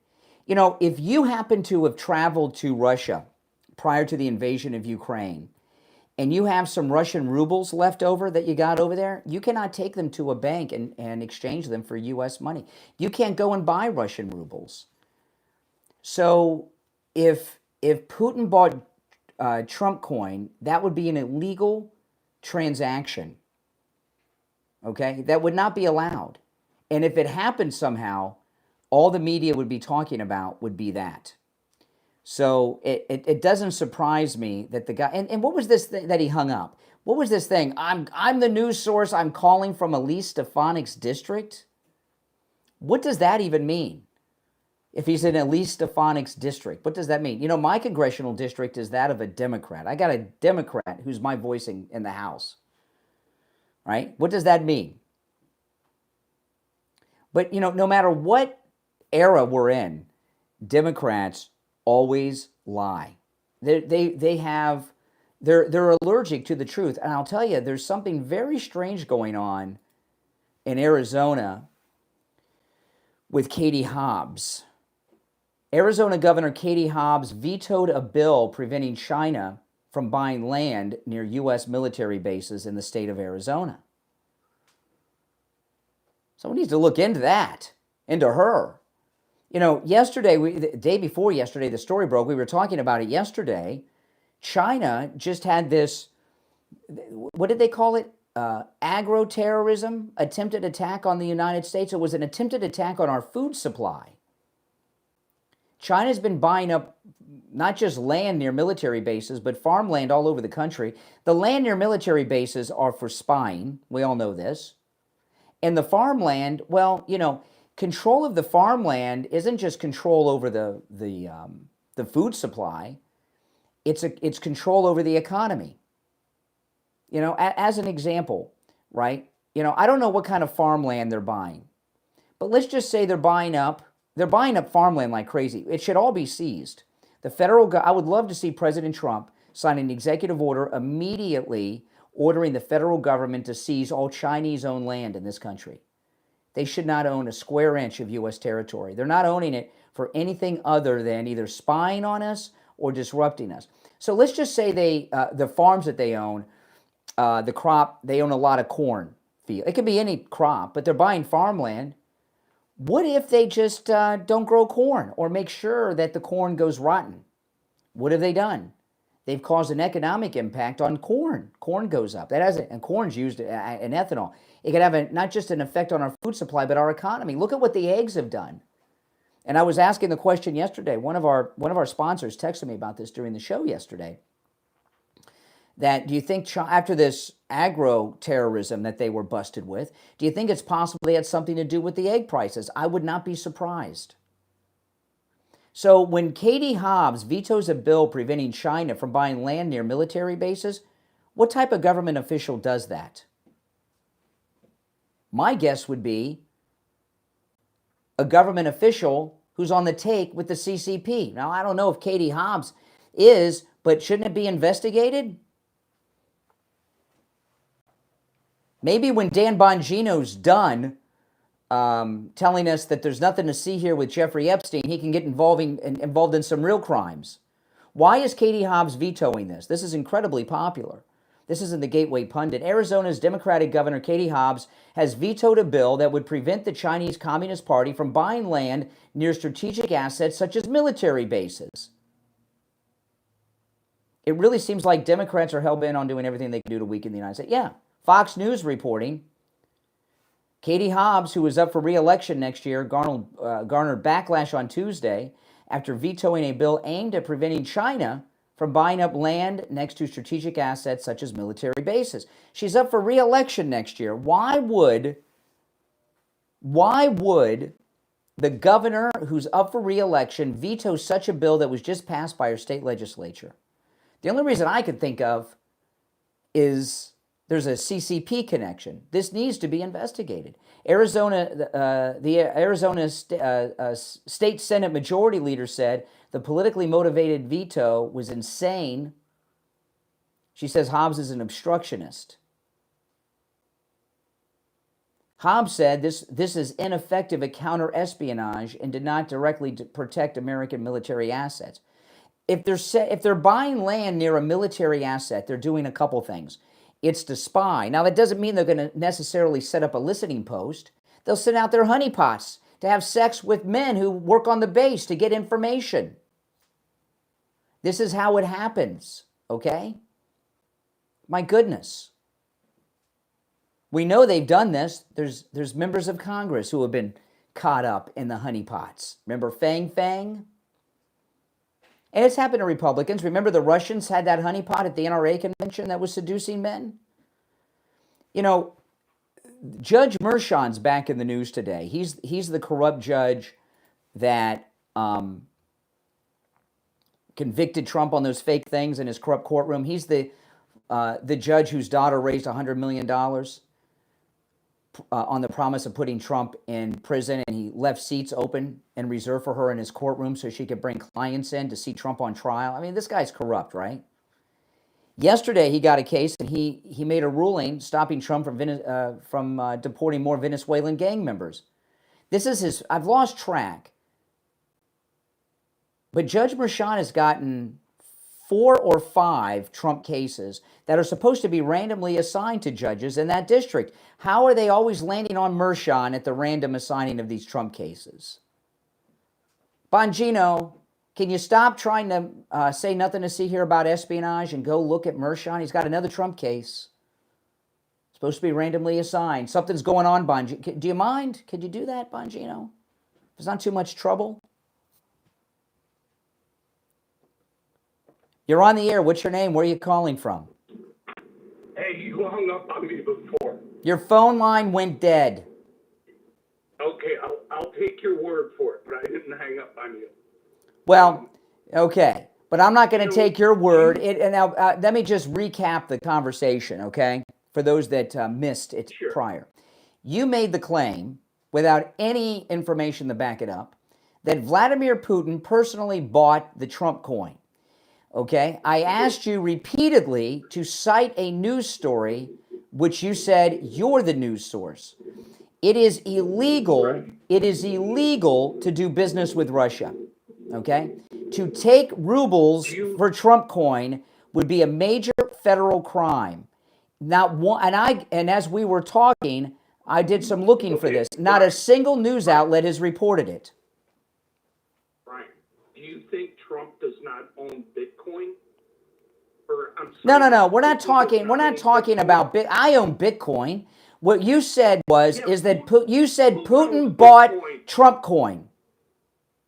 Putin owns Bitcoin. Bitcoin is not Trump coin.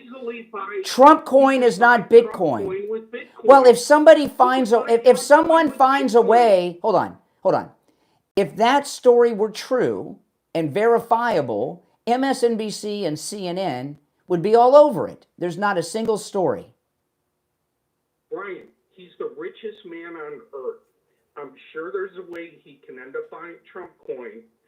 Oh, now, but no, that's not what you said. You said he did it, which would be a crime. He did do it. No, then cite the news story. Cite the news story. He would have. All right, now this time I am hanging up on you because it's time for a break.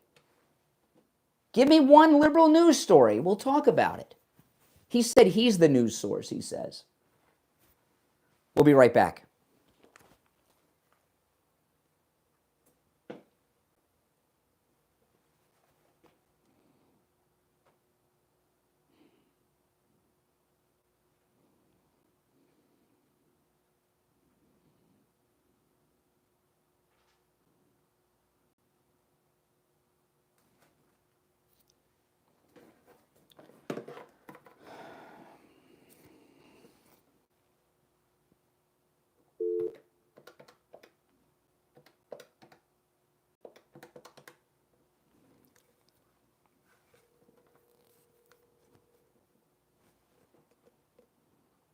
Hey, Barry, it's Brian.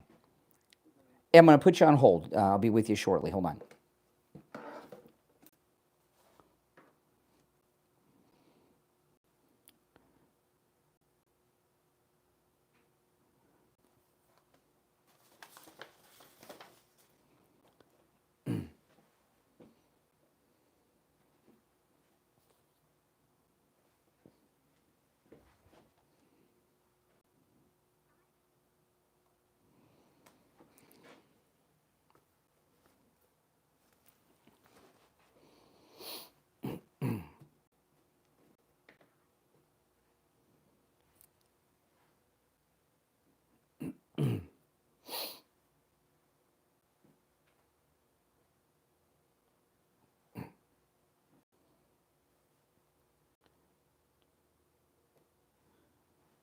We are back. I'm Brian Craig. You're listening to Florida's longest running radio show, The Steve Kane Show. And it's time to check in with Attorney Barry Siegel from the Siegel Law Group. Attorney Barry Siegel, good morning. Good morning, Brian. How are you doing this morning? I'm doing well. What do you have for us today? Well, we have some exciting news at the Siegel Law Group. One of the things, of course, we do the estate planning living trust seminars on a regular basis, and we've been doing those for a long time. But we've been getting a lot of requests for two things, and we're going to do both of them now. People have been asking us to bring back our seminars on Medicaid planning, so we can go really into depth, and so you can learn about it and learn how that works. And we're also going to be doing it on a Saturday morning. Oh. We usually do them on Tuesday and Thursdays, but some people say we work, we can't make it at those times, so we're going to do Saturday morning, June 21st at 10 a.m. And really, the question is, what would happen if the cost of long-term care drained everything you've ever worked for in your entire life to build? So this seminar is going to address those issues, whether you're still healthy and planning ahead, or you're watching a loved one already spend down their savings to pay for their care. This Medicaid seminar would be for you. So we'd like you to join us and learn how to protect your home and your life savings, avoid going broke in a nursing home, and dismiss any of the myths about Medicaid once and for all. Most people don't realize that they can qualify for help with the right plan. This seminar will give you the tools and secure your future and your families. Of course, seats are limited. Your listeners right now are going to be the first ones to know about this. Mm-hmm. So, as I said, seats are limited. RSVP today and take the first step toward peace of mind. Now, this is Saturday, June 21st. Where's it going to be? It's going to be in Boca Raton at our office. Okay. At our office on Military Trail. That's great, and I'm sure your loyal staff must be so excited they get up on Saturday morning, huh? They must be excited. Yeah, that was an issue. But Oh, we man. have a great team, and we got it. But let me tell you, if you could text me about that, Barry, after when you get a chance, because I don't want to forget that, because I don't recall you ever doing a Saturday workshop, and I want to make sure our listeners know. Another thing about the workshops, other than you get all this great information from Barry, okay, I think a part of the value, Barry, is that people get to meet you and your team. And, because you're putting you and your family's future in someone's hands, it's nice to get to know them a little bit. And your staff, while Saturday may not be their morning to come to work typically, they're very pleasant, very organized, and very knowledgeable, and are also there to answer your questions. And I think you'll be pretty impressed with the staff as well. So it's June 21st, Saturday, at the main office of the Siegel Law Group in Boca on Military Trail. Here's the number. Call and reserve your spot. And because it's at the office, the seating is limited. 855-FLA-3782. 855-FLA-3782, and online, SiegelLawGroup.com. All right, Attorney Barry Siegel, we will talk tomorrow. All right, I'll look forward to it. Thank you so much. All right, take care. All right, we're back. I wanted to talk to you about this, okay? What the last guy did is it's a very interesting thing that happened, okay? And this is something that's very typical of liberals, okay? What he talked about is a liberal fantasy. And if you missed the call, the guy called in, and did you notice his question? He called in, "What's your name? Where are you calling from?" I said, and his response was, I'm in Elise Stefanik's district," whatever that means, okay? I guess that figures it gives him credibility. He says, "How do you feel about Putin buying Trump coin?" I asked him several times to cite his source. He says he's the news source. And then he hangs up. Then he calls back. I put him back on. I knew it was him. I put him back on because I wanted to hear the rest of it. And then he says, well, Putin probably owns Bitcoin and he probably could do some workaround. It is illegal to do any business with Russia. Okay? You can't do any business with Russia. You can't do any, especially with their currency. So what's the guy trying to get me to do? He's trying to get me to discuss all these hypotheticals about it, and liberals are propagandists. And then that starts a discussion, and the next thing you know, there's people in this audience who say, "Oh, Putin owns Trump coin." Nothing could be further from the truth. And if he did, he bought it illegally. My goodness, these people on the left, and it shows you how little they have on this great president, that they have to make things up about him. You're on the air. What's your name? Where are you calling from? You're on the air. Jay from Jersey. Yeah, see, this is Jay trying to act like it's no big deal to call in and be on the air, so he's trying to act casual. Oh, yeah, it's me, Jay from Jersey. Yeah, the way you answer the phone, you're like, oh, it's Jay from Jersey. What's on your mind, Jay? Okay, I don't even know where to start with your craziness. Okay, you just to go back up just what you were just talking about. You lie every day. You make up stuff that you think Trump done, like he's actually talked to you, and you were sitting in the room with him, and you know every single thing he does. You know who he had sex with, who he didn't, and everything. So you lie every day.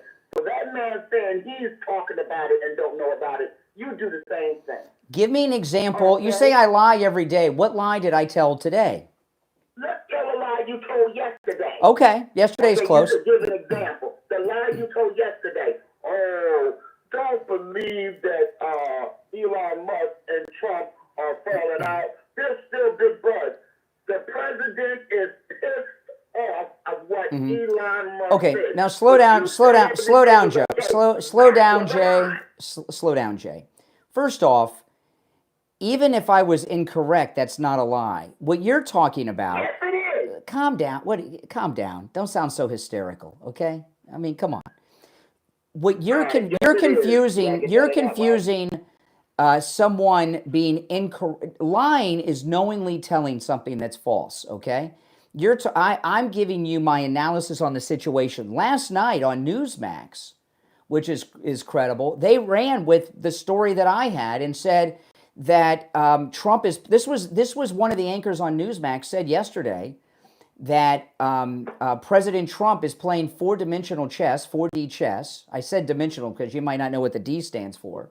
That with Elon Musk, and that Trump is trying to kill his own bill on purpose with Elon Musk. It was a whole discussion on Newsmax yesterday. So it's not just me. A lot of MAGA people think that's what's going on. That's not knowingly telling a lie. They came back out and said two or three more things that has pissed Trump off. But you didn't know if it was right or wrong. You still said it. What? You didn't know what was going on. So what are you talking about? What are you talking about? The same thing we were just talking about that you just tried not talking about. See, you're just hysterical. I haven't heard Elon Musk say a negative word about Donald Trump. You know he's talking about that big, nasty, disgusting bill. No. You know he's Trump is not. The bill is a bill that Congress put together and passed, not President Trump. And I told you. And he's not said it. And Elon has not said a negative word about President Trump. Okay, I told you in the beginning when Trump and Elon Musk when they first got elected, when Elon Musk was president and Trump was sitting there looking like a fool. I told you they were going to fall out. I told you I was going to throw that back at you. I told you they were going to fall out. There's no falling out. Listen, hold on. Elon Musk, hold on.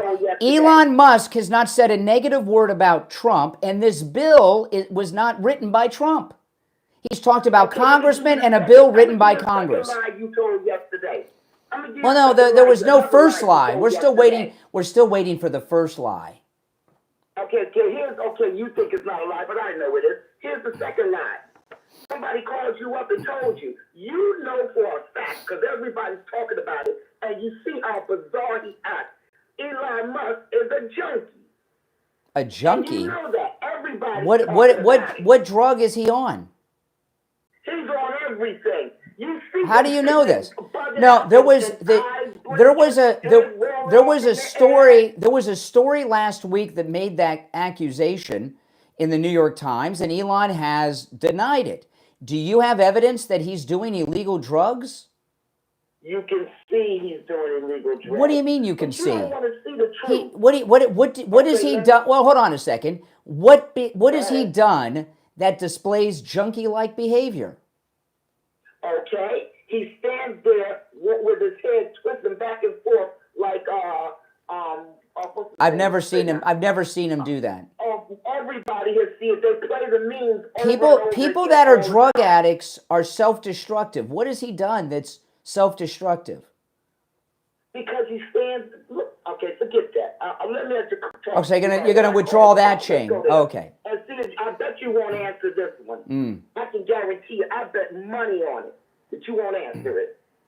I told you last week that Trump changed the flag on every government site. Did you look?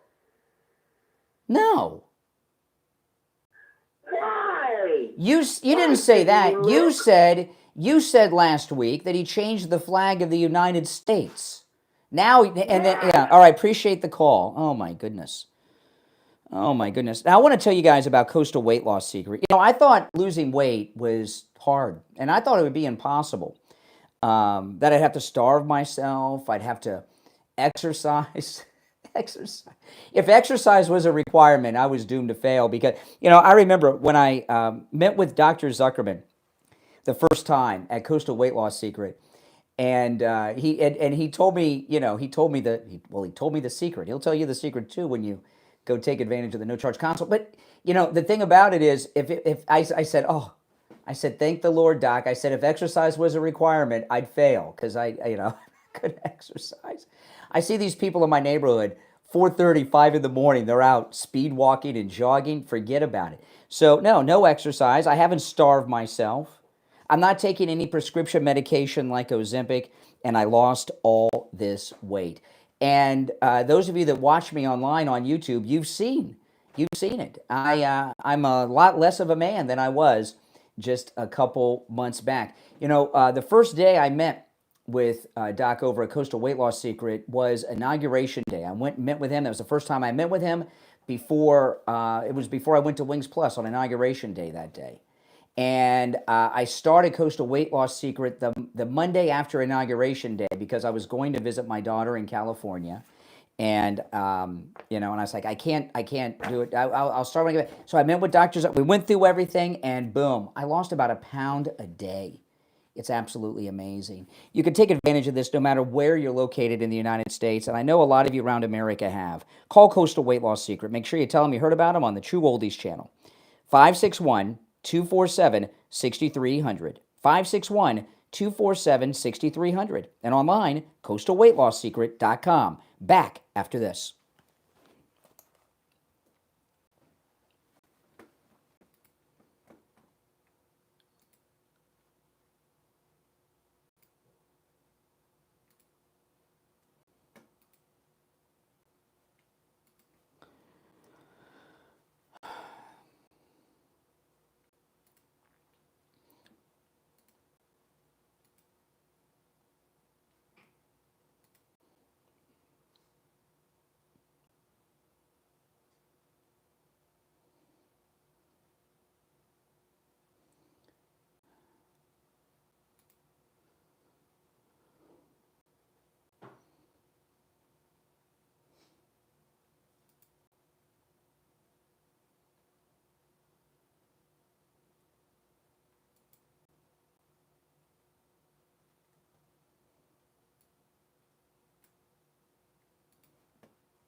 If you're on hold, hang in there.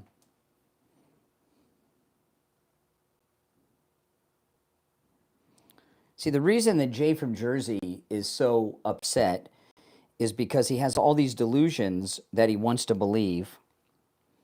And when somebody's crazy and delusional and you question their delusions, they lose their minds.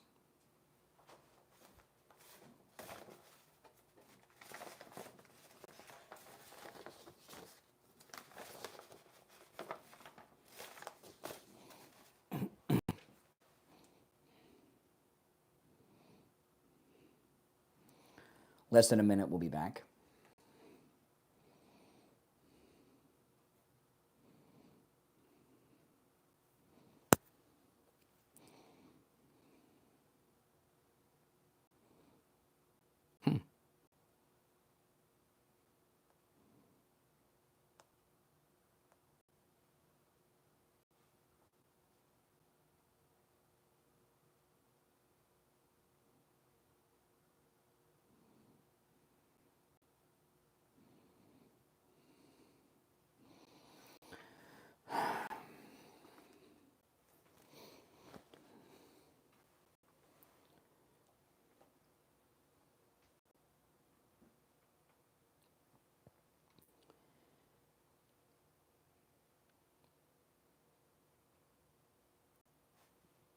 The third hour has begun. You're listening to Florida's longest running radio show, The Steve Kane Show. My name's Brian Craig.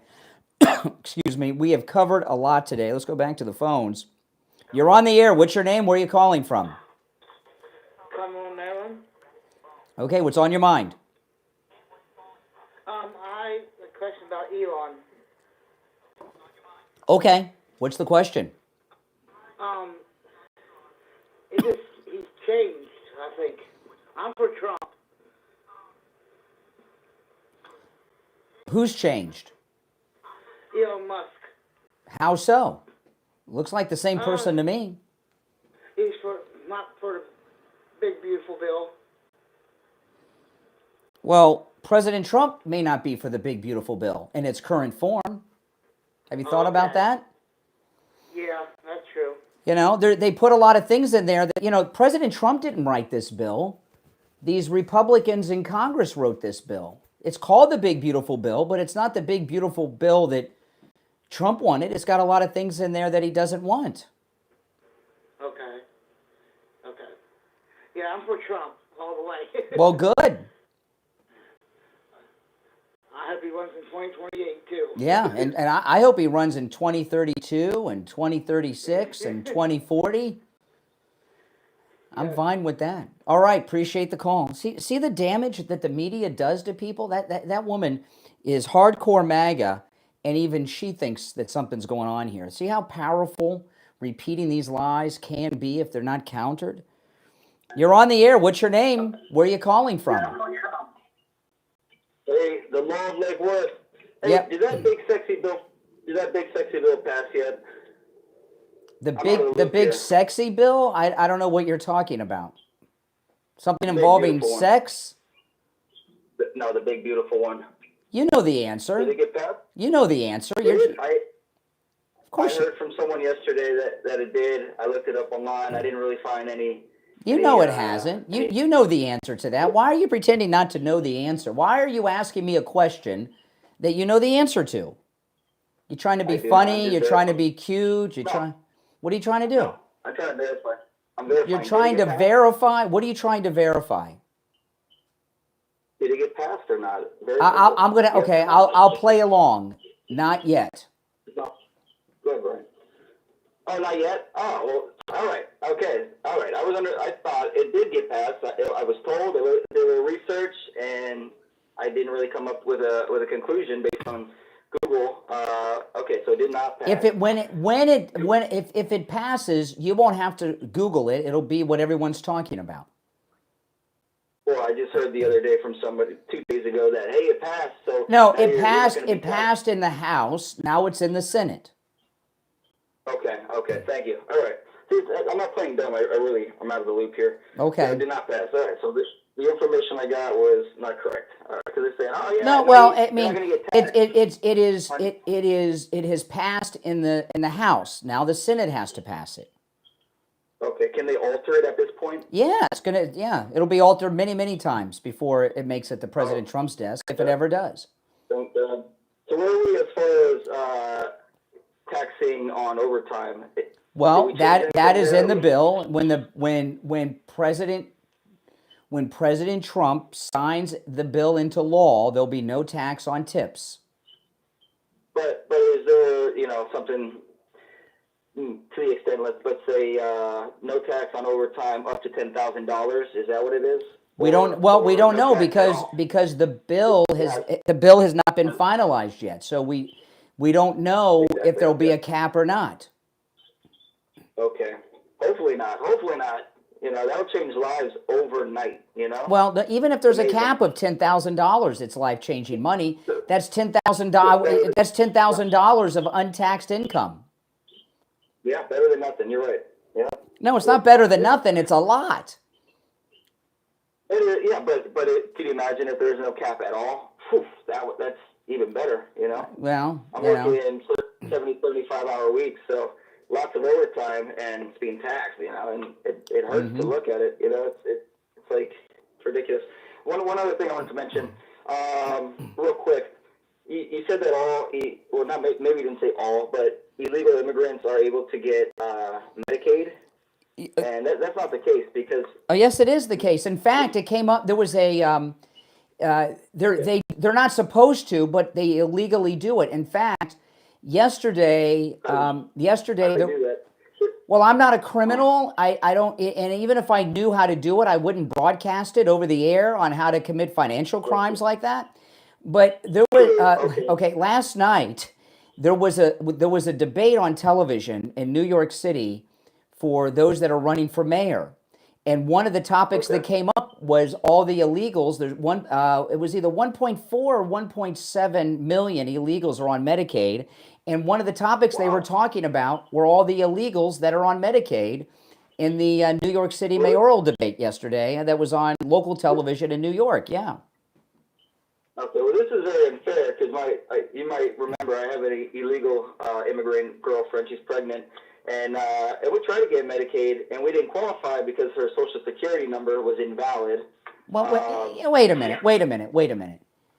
You've got a girlfriend that is committing a crime. She's a criminal. She is, yeah, unfortunately, and I'm a criminal as well, unfortunately here. But once that baby's born, then the baby needs to be born here in the U.S. What is you're confessing to a federal crime publicly? Come on, you're pulling my leg. You're not for real. No, this. Yeah, previously you said that I was lying. Should I give your phone number to Tom Homan? It would be nice if you did not. but the point is, we were not able to get Medicaid. Yeah, well, you were so now you're telling me what's the crime you're committing? Your girlfriend's committing identity theft, right? She has somebody else's Social Security number? No, it's just a Social Security card. So she has a fraudulent federal document that she's passing off. Okay, so that's a federal crime. You said you're a criminal too. What's your crime? Oh my goodness. Harboring a fugitive. You're harboring a federal fugitive. Well, she's a very excellent person. You know, no drinking, no smoking. You know, she's listen.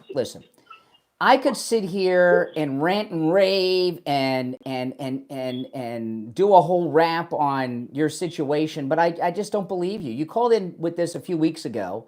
Who would call in? Excuse me. Who would call a program and confess to multiple federal crimes? It's not even credible. No one's that stupid. You'd have to be high like Hunter at that hotel room in Beverly Hills to do something that stupid. If you just go to Lake Worth there... Oh, now you're telling me how to catch you? You know what I think's going on with... No. Now, you know what he's doing now? So I don't believe it. Now, he's trying to direct us to someone else.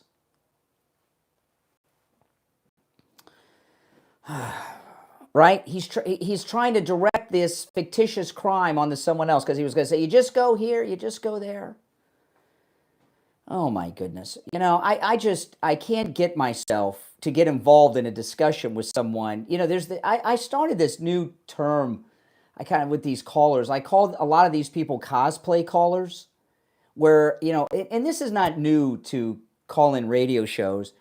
People have been calling radio shows for years with these fake backgrounds, you know, this fake jobs, fake career, fake lives, you know, all this kind of stuff.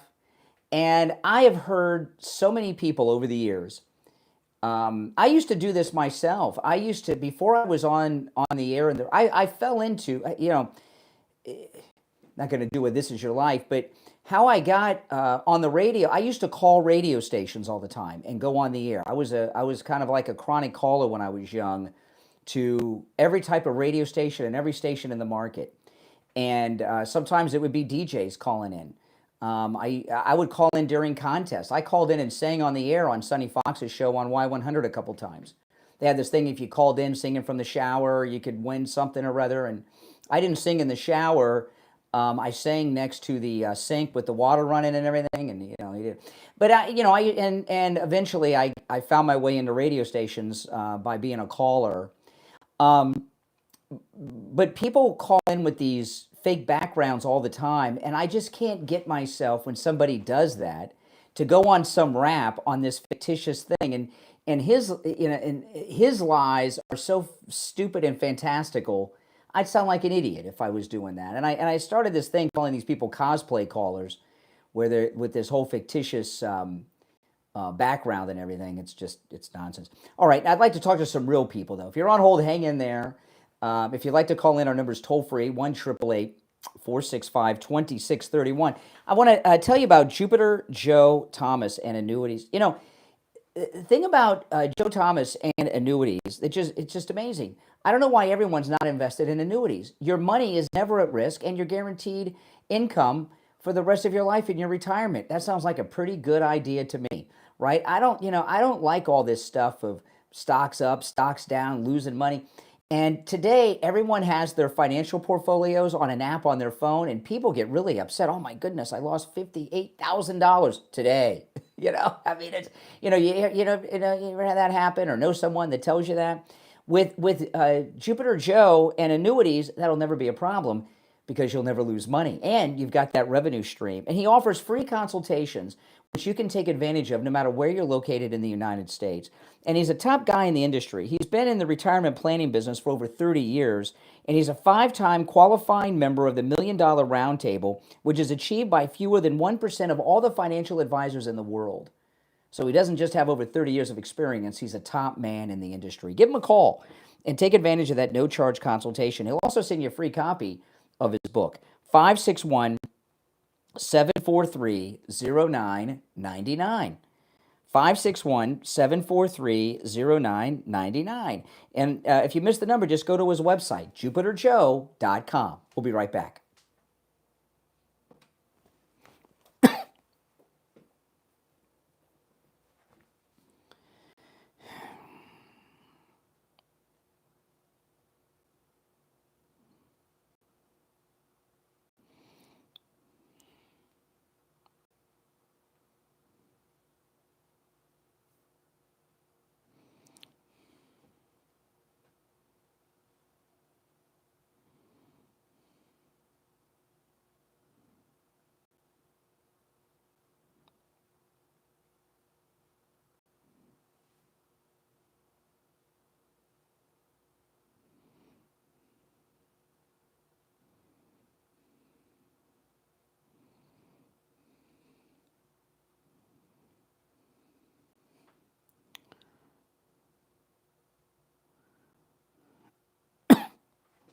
We're back in 2 minutes. If you're on hold, hang in there.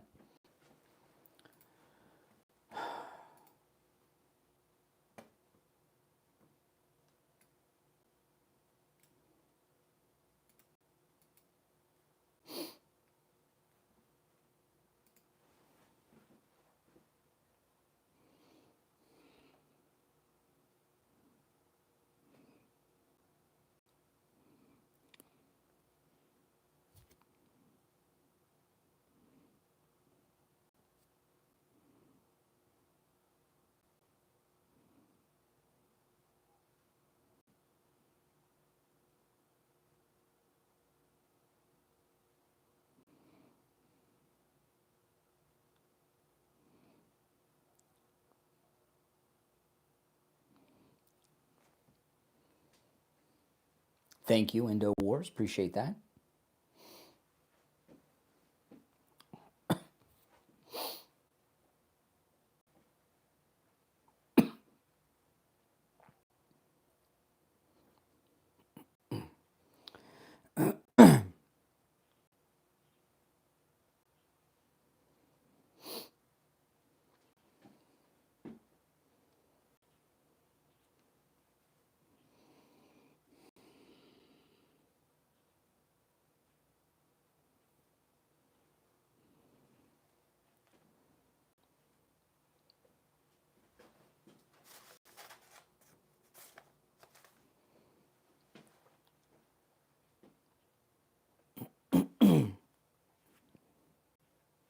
We'll be back in about 30 seconds. If you're new, make sure you subscribe, guys.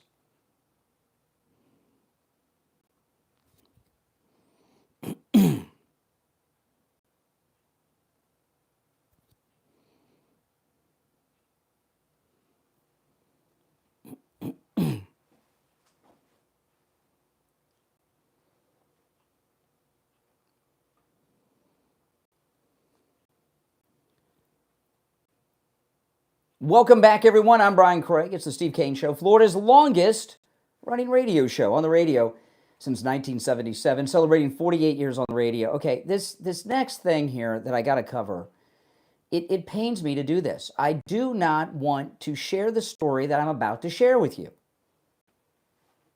But I don't want to be like the Democrats. You know, when the Democrats have people that are doing wrong and stupid things, they don't call them out. And I don't want to be like that. I don't want to be a yes man. Bongino did another interview. And, you know, I don't. You know, guys, some of you, I've gotten feedback from people. Why are you giving Bongino a hard time? Why are you giving Cash a hard time? Because they haven't done anything. Every department under President Trump has done everything that they were put in place to do and then some, except the Justice Department. Okay? Except the Justice Department. Let me play this clip. This is Bongino. He went on Fox again last night. Let me ask you about, are you going to be looking into Cash and Pam, any potential collusion between the DOJ, Letitia James, Novel Lee, Calvin Bragg, or Nathan Wade, or Paul Wilkerson and DOJ? Is that something, if does anything come up?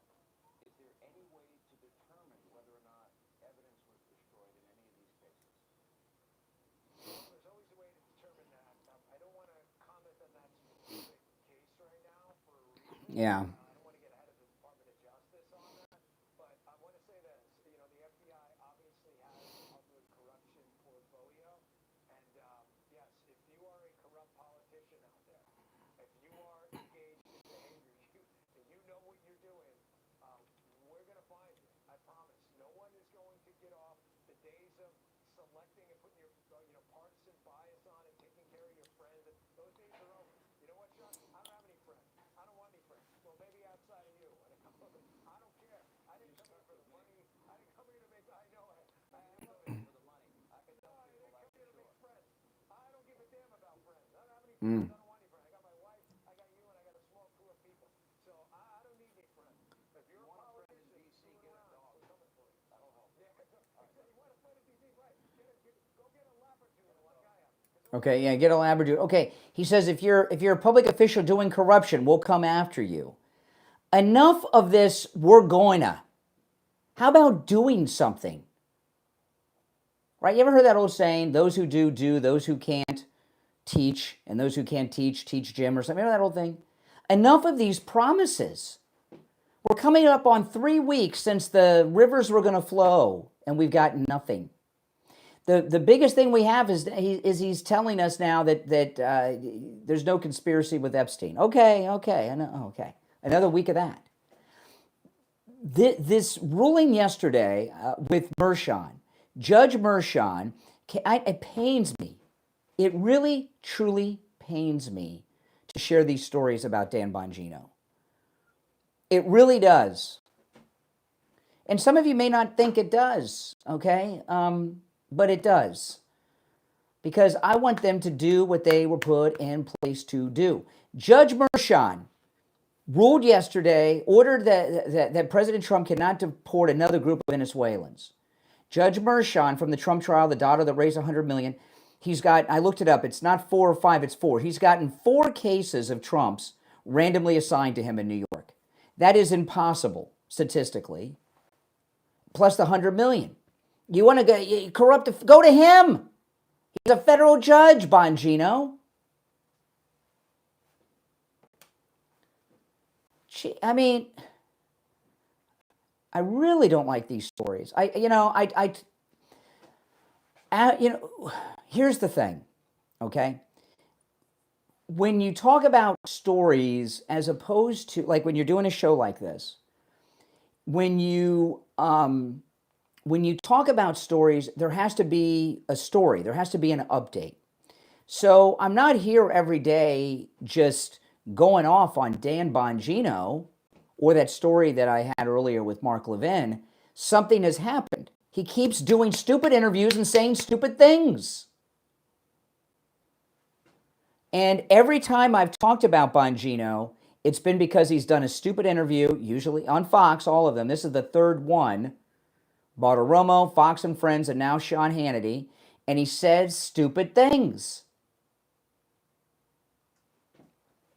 And Steve's right about Hannity. He hasn't stopped talking while his guests are talking. You're on the air. What's your name? Where are you calling from? Ron, Lake Worth. Yeah, Lake Worth. What's on your mind? Brian, you need to chill out. These investigations take time. Remember, Cash and Bongino did not come in at the same time as Trump. They had to get approved. Yeah. Okay? And that was a few months after. Investigations, you got to dot your I's and cross your T's. I was in law enforcement. Listen, I'm not talking. Okay, some of them. Listen, hold on a second here. Hold on a second. I'm not talking about arrest, trials, convictions, and people behind bars. What I'm talking about is let us know. 2.5 weeks ago, almost 3 weeks ago now, Kash Patel said, give us a week or two, and the flow of everything will be out there. Nothing. Okay? Nothing. Half the stuff they don't want to tell. Well, then stop going on TV and promising. Then stop going on TV and promising. Tom Homan's doing some serious investigation and kicking in doors and arresting people. They got that El Salvador prison set up, Homeland Security, in about 10 minutes. I think, Dan, I think, what did you do in law enforcement? I worked for the Sheriff's Department Okay, 38 years. What did you do? What was your during their main time there? What'd you do? Detective, road patrol, yes. Okay, that's awesome. I don't think Dan Bongino is a street cop like you. I think his street cop thing that he was portraying on his program, I think he's a poser. I know he was a New York cop for a while. I know he was Secret Service for a while. But all he talks about is sitting in a room staring at four walls reading reports. I don't think he knows how to be a cop like you. Like you're a detective. You know, you're a Sheriff's Department detective. If you had his job, you would be up there questioning people around Mershon. And because you'd be high profile, people would know. Patience. Oh. It will come. It will come. How much time? Believe me. It's not, they haven't been in office that long, and there's so many people that they're going after. These things take time. You got to put these packages together. Then why? Make sure they got a strong case. Do you okay? Why do they keep going on Fox promising things that don't happen? Well, I think that's to appease the public and let them know that they're still doing something. It pisses people off. They keep saying they're not doing anything. We can't be impatient. Give it time. It's coming. Believe me. And then I'll call you back. Well, I want to be wrong, right? I want to be wrong. You are wrong. I want to be able to come in one day and say, wow, Judge Mershon and his daughter have been arrested for major financial crimes during the Trump trial, and I was wrong about Kash Patel and Dan Bongino. They were doing this all along, and I'll apologize. But come on. Brian, you're a great radio guy. I love listening to you. But, okay? You're very informative. But you're not law enforcement. Give it time, please. Well, the question is, is Dan Bongino real law enforcement, or is he a poser? Well, he was Secret Service and he was NYPD. Okay. Yeah. So, and there's other people. But there's involved with the FBI. But there's different. But you listen, as a veteran police officer. Okay, and a detective and all of that. You know, there's different kinds. Like you're probably like a street cop kind of guy, and you know there's guys that never leave the office and they don't know how to go out and do patrol or something, right? So that's the question: is he one of those kind of cops, or is he a real cop like you? That's the question. remember, he's got hundreds of people, 100 investigators that probably been in law enforcement for 20 years that are actually going to do all the legwork. Okay. Hey, listen. So he's just. I got to run, but I He's just a appreciate the call. quarterback. Okay, he's the deputy director of the FBI. That's a pretty big deal. You know, Tom Homan. Yes. Tom Homan has no official authority or people under him, and he's out taking charge as borders are, giving orders to but federal his is agents. his is black and white. If you're either illegal or you're not. Grab the illegal, grab the criminal. It's illegal, easier. Take them away. That's simple. Okay, Judge Merchan's daughter, $100 million, promising to put Trump in jail. Yeah, she's probably on the hit list. She's probably on the hit parade. Well, we'll It's find out. coming, All bro. right, I got to run. Appreciate the call. You know, Dr. Zuckerman over at Coastal Weight Loss Secret, he sent me a video of someone who lost 88 pounds with Coastal Weight Loss Secret. And I don't know, you know, Dr. Zuckerman probably doesn't know this, but this guy that lost 88 pounds used to be my boss when I worked at 940 WINZ in Miami. And he's lost 88 pounds. That's absolutely amazing. He was always overweight, and he looks great now. It's a video of him in the gym. He went to the gym. I didn't go to the gym, but he lost more weight than I did. Let me tell you, Coastal Weight Loss Secret, it works, guys. It works. It's amazing. You know, I've never been on any type of diet ever. And, you know, I'll tell you another thing. I saw, you know, I'm so glad I lost this weight thanks to Coastal Weight Loss Secret because, you know, I mentioned earlier we did our inauguration day event at Wings Plus. And a lot of you sent me pictures or tagged me on Instagram. And I got to tell you, I'm embarrassed by those pictures. I really, truly am embarrassed by those pictures. I did not, you know, a lot of times when you gain weight like I had done, you don't realize it because you see yourself every day in the mirror and it happens gradually. And I look like a completely different person. I have definition to my face and chin, my neck, my stomach's flat. I've lost many inches off my waist. It is absolutely amazing. It's absolutely amazing. Give Coastal Weight Loss Secret a call. When you do, make sure you tell them you heard about them on the True Oldies channel. And again, you don't have to be local here in South Florida. No matter where you're located, they can help you lose weight. And, you know, I lost almost 40. You know, my old boss here lost 88 pounds. But maybe you want to lose 25 or 20 pounds or 200 pounds. Or even more. Coastal Weight Loss Secret can help you do just that. 561-247-6300. 561-247-6300. And online, coastalweightloss.secret.com. Call us on hold, stand by. We'll be right back.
If you're on hold, hang in there, guys. We'll be back shortly.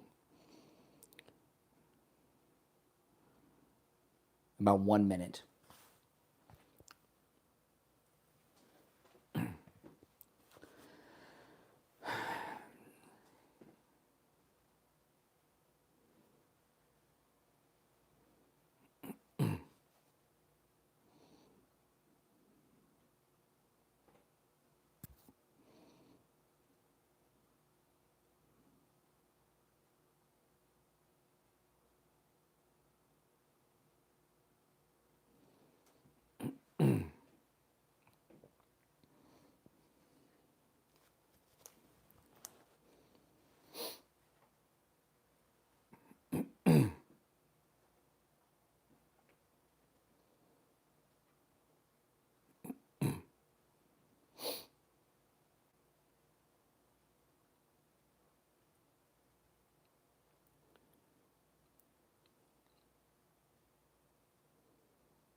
Welcome back, everyone. I'm Brian Craig. It's the Steve Kane Show, Florida's longest running radio show.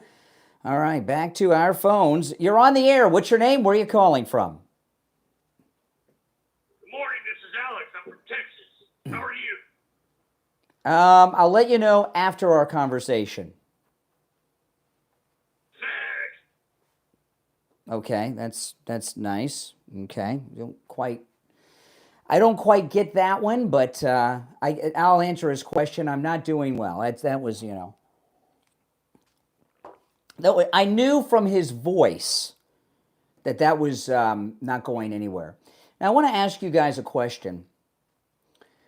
I just was looking at some more video of Mike Pompeo with a smile from ear to ear walking around Kiev in the Ukraine. I'm not going to use all these liberal Kiev. It's Kiev. Okay? He's walking around. I'm going to ask you a serious question here. Mike Pompeo's walking around Kiev, grinning from ear to ear, shaking hands with, I don't know, Ukrainians all over the joint. Is it a coincidence that that's going on right after these super advanced, sophisticated strikes against Russia, the bridge and the bombers? This guy, you know what he looks like? He looks so happy. You know what he looks like to me? He looks like one of those guys that won the lottery. The same week, by the way, that Lindsey Graham supposedly paid $400,000 for a hotel room. Really? Is that how much the hotel charged? How much did the hotel room cost, and where did the rest of the money go, Lindsey? Could somebody ask him that? Oh, hold on. You're on the air. What's your name? Where are you calling from? You're right. I think you're right because, Bongino, I'm just wondering who picked him. I'm just wondering. Could be a poser.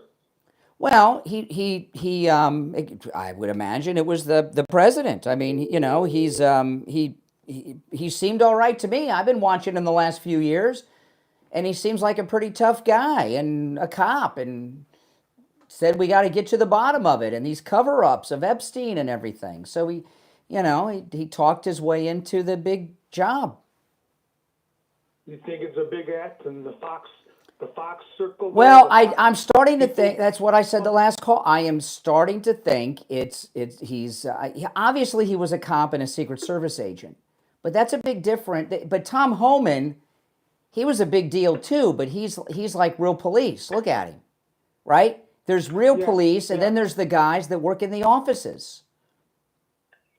And let's say they got him. Let's say they got these deep staters and all that. They got him on treason. They don't have to get a grand jury or anything like that. They just take them. Okay, let me give you an example.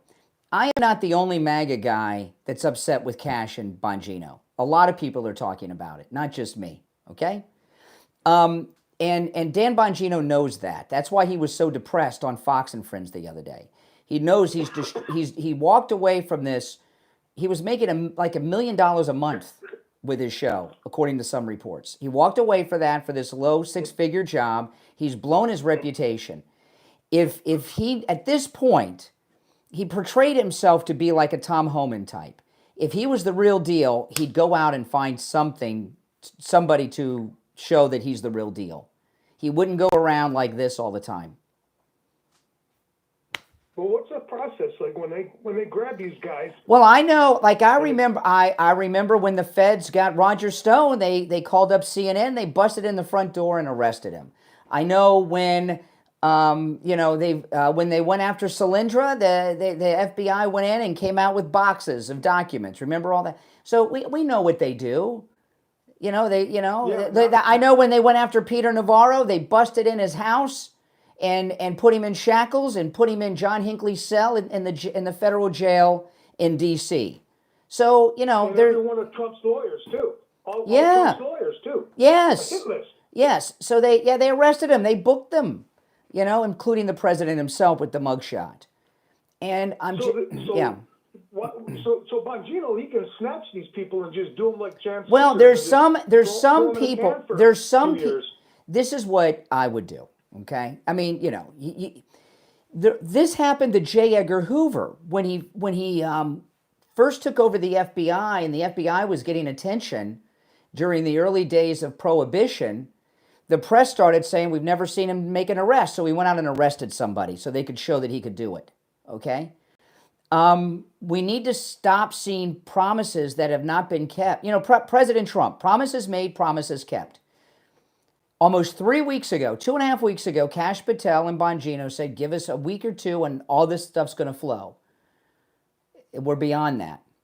All I keep hearing... They showed their hand. They can snatch up all these Jan 6ers. They can rewrite the statute of limitations in New York and go back 30 years. Because the statute of limitations has expired doesn't mean they can't question people. And if you lie to federal agents, that's a new crime.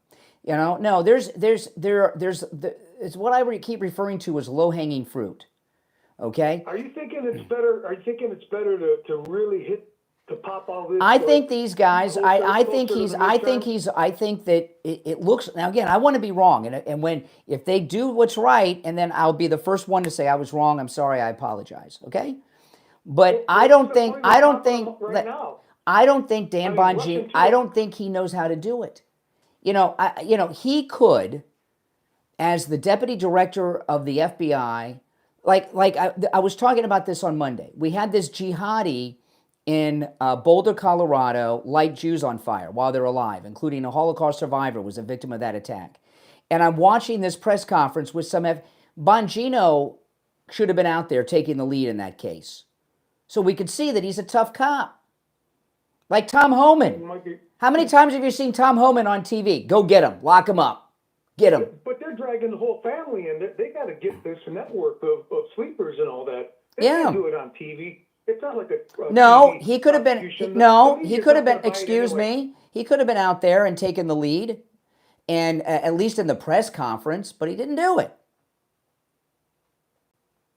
I think he's hard to work. Hard at work what? How many times has he been on Fox? I think you got to give a grand jury in Virginia, don't you? In D.C.? They don't. It's been long enough to get indictments. It's been long enough to get indictments. Do you want to make these cases stick, or you want to just do TV prime time? Well, that's all they're doing is talking to Fox and Friends, Bartiromo, Hannity, Brett Baer. They got time for that. Hey, listen, appreciate the call. All right, take care. I appreciate the call. All right. You're on the air. What's your name? Where are you calling from? It's been long. Oh, 1 second. Good morning. Yes. Good morning. Oh, it's you. Liberal Al the Giant. Liberal Al. Yeah, I'm enjoying my weekly acupuncture therapy. Mm-hmm. The Trump ban you're talking about, my therapist happens to have relatives in Venezuela. Hold on a second. Hold on. I'm going to put some of these people on hold. Phones ringing. Okay, yeah, you have your therapist. Your mental health therapist, psychologist? No, acupuncture. Yeah, you're a comedian. Acupuncture therapy every Thursday. Oh, your acupuncture therapist, but your mental health therapist, they don't have. Okay, so they have Venezuelans in their family, and there is no mental health therapist. Oh, that's Anybody that knows me knows that you need one. That you need one. I know. Anyway, okay, so your acupuncturist it has Venezuelan relatives. Okay, and And she's worried about her nephew and her sister coming up here for a 2-week visit. Oh, no, Today, literally. Well, they shouldn't do that. And why shouldn't they do that? Well, because right now people that are from Venezuela are being looked at, and they could be confused with somebody that's not supposed to be here. I sort of doubt it since they've made this trip several times before. Okay, then make it. If they're law abiding, and have documents, they come to Florida for a week. Yeah, but even law-abiding citizens are still being deported. You do realize that it's happening. Who's being deported? Right? Who's being deported? There was a Canadian woman that was deported, even though she had a plane ticket, was a legal resident of Canada that made multiple trips here. She was held for 2.5, 3 weeks. Okay. Even though she had a plane ticket, and she came into the office. Well, anybody can buy a plane ticket online. You can go online and buy a plane ticket. That's not an immigration document. You don't need the documents to buy the ticket. You need the documents to board the plane. She had no record at all. So is she in the El Salvador? Okay. So where is she now? You don't believe in the Constitution. No, I believe it. It's a document that exists. You don't believe in due process. You don't believe in. You're talking about due process, and you don't believe in it. Well, what happened to the Canadian? Where's the Canadian now? You don't believe in the 14th Amendment. Where's the Canadian? He's running. Al, stop trying to show off for this Venezuelan acupuncturist that you're trying to get lucky with. No one wants to. Al, no matter what you say to your female Venezuelan acupuncturist, she, like the rest of the women of Florida, none of them want to have sex with you. All right? So stop trying to make your move. I'm not coming here for sex. What's wrong with you? Well, it's a good thing you're not, because I'm knowing what you look like. I know she doesn't want to give it to you. All right, appreciate that. Like you care. Yeah, like you care. You're one of those. You're one of those guys. Please, you get some help. You're one of those guys who's, your sexuality is trisexual. You'll try with anybody who does it with you because you're so. All right, Al, take care. Oh my goodness. He's trying to show off to her. That's why he's talking so loud. He's like, watch, I'm going to get on the radio. Go in the other room, turn on the radio, and I'm going to call in and talk about you and your relatives. Oh, my goodness.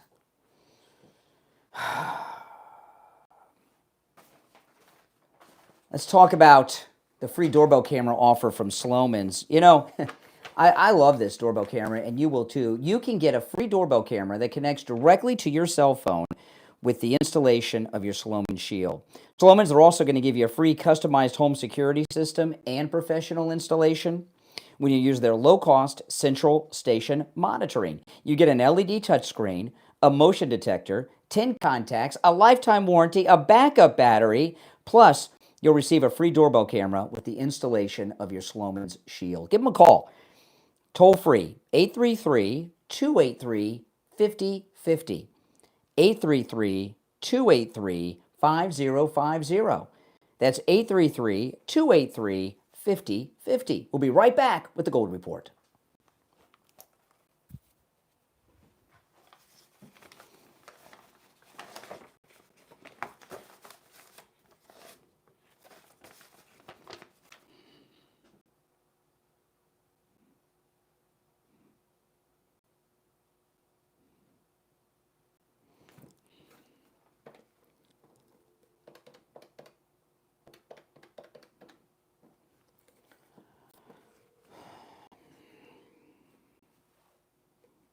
Hey, William, hold on. We'll be with you shortly. Hold on.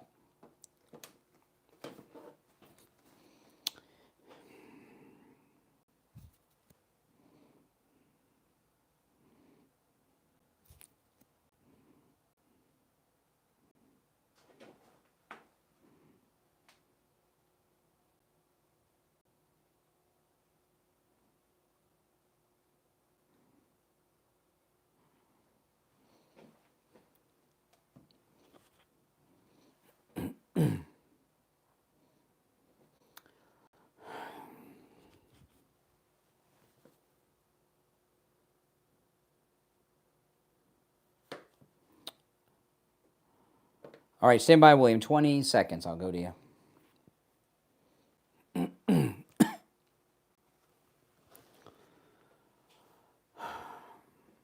Hello? Yep, well, 10 seconds.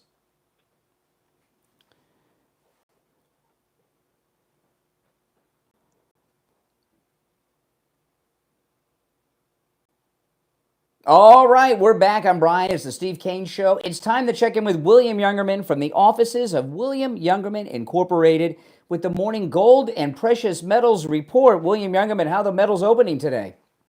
Metals are opening strong again today. The markets yesterday up nicely on gold, up $20.90, taking it to $3,372.70.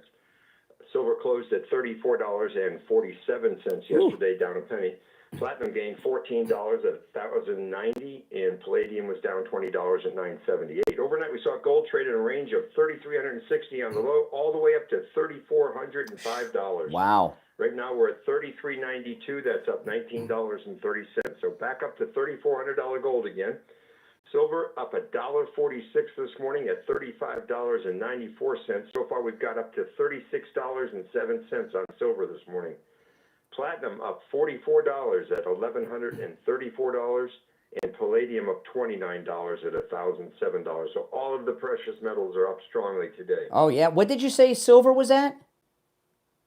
Silver is now $35.94 the ounce. Holy. Basically $36 an ounce, up $1.46. Wow. You know, some of the coolest silver, I mean, everybody has their thing, but you've got the 10-ounce bars, the kilos, and the 100-ounce. Can you talk about those a little bit and what kind of deals you have on those right now?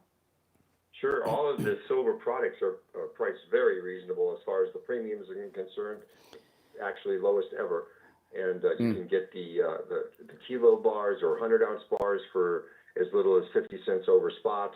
You can get the 1-ounce rounds for just $2 over spot. We have just about everything in stock. Wow. And at very good prices. Wow, that's amazing. Those are some good deals there. Listen, William Youngerman opens up at 10 a.m. You can stop in. He's located in Boca Raton at 150 East Palmetto Park Road in Boca, on the first floor of the Bank of America building, immediately east of US 1 Federal Highway on the south side of Palmetto.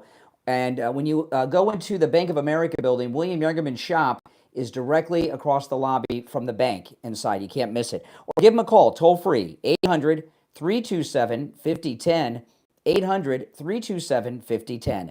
And online, WilliamYoungerman.com. All right, William Youngerman, we'll finish out the week tomorrow. Okay, have a great day. All right, take care. All right, back to our phones. You're on the air. What's your name? Where are you calling from? Hi, I'm Anthony. I'm calling from California. All right, Anthony, speak up. I just wanted to know how you feel about, because I saw in the comments about like Hunter Biden and Joe Biden and all that shit. Okay, that first dump of the day, Mike, right at the end. Oh, my goodness. Full board of calls, too. If you're on hold, stand by as we wait for the delay to re-engage. How do I feel about Hunter and Joe Biden? I don't like him. Hunter Biden has every vice known to man except gambling. I haven't heard anything about the gambling. He probably doesn't have the money long enough to go to the track. But we found that he was working, even though he's hooked on drugs, and they found cocaine in the West Wing, that he was operating as the chief of staff. So I don't like those guys. They're very dangerous. And and he's on the lam right now. He's hiding out in South Africa, Hunter Biden. So I guess so he doesn't get any press attention there. So that's how I feel. But oh man. Okay, delay re-engaged. Our number. I thought we were going to go through the whole show today without using the dump button, and this would have been the first day we didn't use the dump button in weeks. I can't remember the last time we had a show where there was no dump button used. All right, and for those that don't know, the dump button, when someone uses profanity, which is forbidden on the radio, we have to edit that, beep that out. You're on the air. What's your name? Where are you calling from? Good morning, Brian. Jeff from Maine. Hey, Jeff. Hey, yeah. The breadth and width and depth of the DOJ investigations and stuff, it seems like they're slow rolling it, but I think it's for a reason. I still believe Trump picked the right picks, and one thing that, this DOJ problem goes back decades and is so deep rooted. There's still so many evil people in the DOJ. Don't you agree that that's going to take probably the most time of all of the investigations? My example is Homeland Security and closing the border and deportations. They jumped on that and took right off running. Well, yesterday, ICE nothing. yesterday deported more people yesterday than they have in a single day in their entire agency history. But their mission is clear cut, and there's really no opposition. The opposition is ridiculous because the Democrats. Listen, listen. Let me tell you. Like, okay, if I were Dan Bongino, okay, this is an example of something I would do. There's a lot of people like me that are giving him a hard time. It's not just me, okay. I would take I understand that. I would take a team of FBI agents that I'm leading, and I'd fly to Butler, and I would do a very high-profile investigation about Butler, right? But I haven't seen him do that or anything. All I've seen him do is whine on TV about his marriage falling apart, staring at four walls all day, and he's going to do this and he's going to do that. Just wait. Oh, and by the way, there's no conspiracy with Epstein. Right? I mean, come on. Well, my question is, what do you mean by conspiracy of Epstein? Because Epstein, I believe, is not over. And even Dan Bongino said it. He said he's got the videotape and it proves everything. Nothing to see. Jeff, I got to run. We're at the tail end of the show, but I appreciate the call and I hear your point. Before we go back to the calls, I want to talk about Dr. Appleton and his laser wave pain treatment. Today's Thursday. That means tomorrow is the beginning of the weekend. And if you're suffering with aches and pains, go see Dr. Appleton.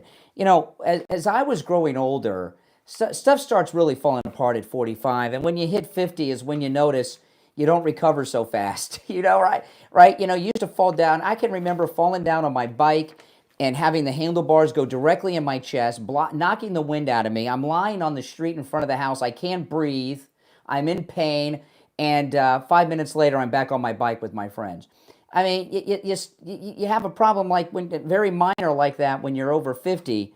You're like, you're dying. There's no recovery anymore. You just don't recover.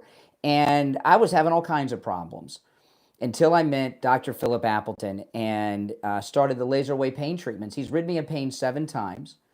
It works. And I've met so many of our listeners, some of them you hear on commercials on the program, who are now living pain-free lives thanks to Dr. Appleton. I meet listeners at events. I was talking about Wings Plus earlier. And I can tell before they get up to me that they're going to talk about Dr. Appleton ridding them of pain because they walk to me with their hand on a part of their body. Sometimes it's their neck, sometimes it's their hip, sometimes they're walking to me with their hand on their elbow, and they say, I used to have pain in my elbow, pain in my neck, arthritis in my hip, until Dr. Appleton treated me with his laser wave pain treatment. It's gone. It's kind of a funny thing when they have their hand on a part of their body. And that's awesome. And I'm glad that I was able to tell you about Dr. Appleton.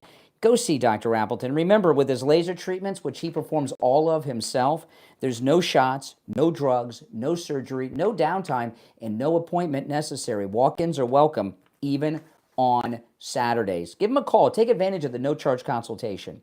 954-973-0710. 954-973-0710. And online, AppletonCairo.com. You're on the air. What's your name? Where are you calling from? Hi, Joellen from Fort Lauderdale. Hey, Joellen. Hey, I hear you're getting down on Dan Bongino. He walked into a hornet's nest. I have great faith in those guys that Trump appointed, and it takes time. It takes time, and we have no idea exactly what they're working on and what's happening behind the scenes.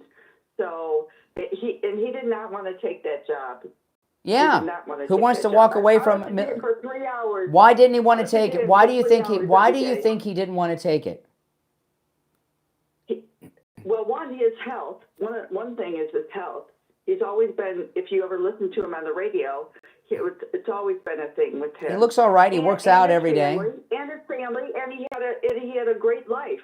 He gave it up for our country and for Trump. I know he sacrificed. Listen. I know he sacrificed a lot, including a humongous income from his business. I get it, but if he doesn't make some arrest and do something, I mean, come on. Brian, we have no idea what's happening behind the scenes. No, 2.5 weeks ago. Listen, he was there after Butler. They told. After Butler, he went to the. He said, I read the report on Butler. There's nothing there. No conspiracy. I read the report. Why, the Chris Wray report? I mean, come on. Does that mean, how do we know that he's telling the truth, though? Oh, so he's lying. Why would he be doing Fox News? We have no idea why he's saying that, though. What you have, all I'm being critical of, he said 2.5 weeks ago, Kash Patel said, give me a week or two and the information will flow. Yeah. It's 2.5 weeks later. Beyond that, nothing's flown. Listen, I'm out of time. I got to run, Joellen. You called at the very end, but I appreciate the call. What Joellen has is faith, and she's a fan of Bongino. It's the Steve Kane Show. Tomorrow is Friday. That means open phones, open MAGA Mike Friday. Thanks for listening, and I'll see you tomorrow, 6 a.m.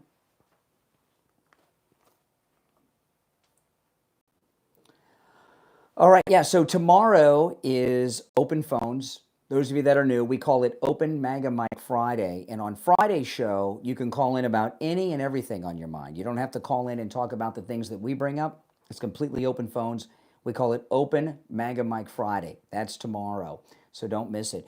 If you're new to the program, make sure you subscribe, all right? This is where MAGA comes to talk, all right? I'll talk to you next time. Thanks for watching, everyone.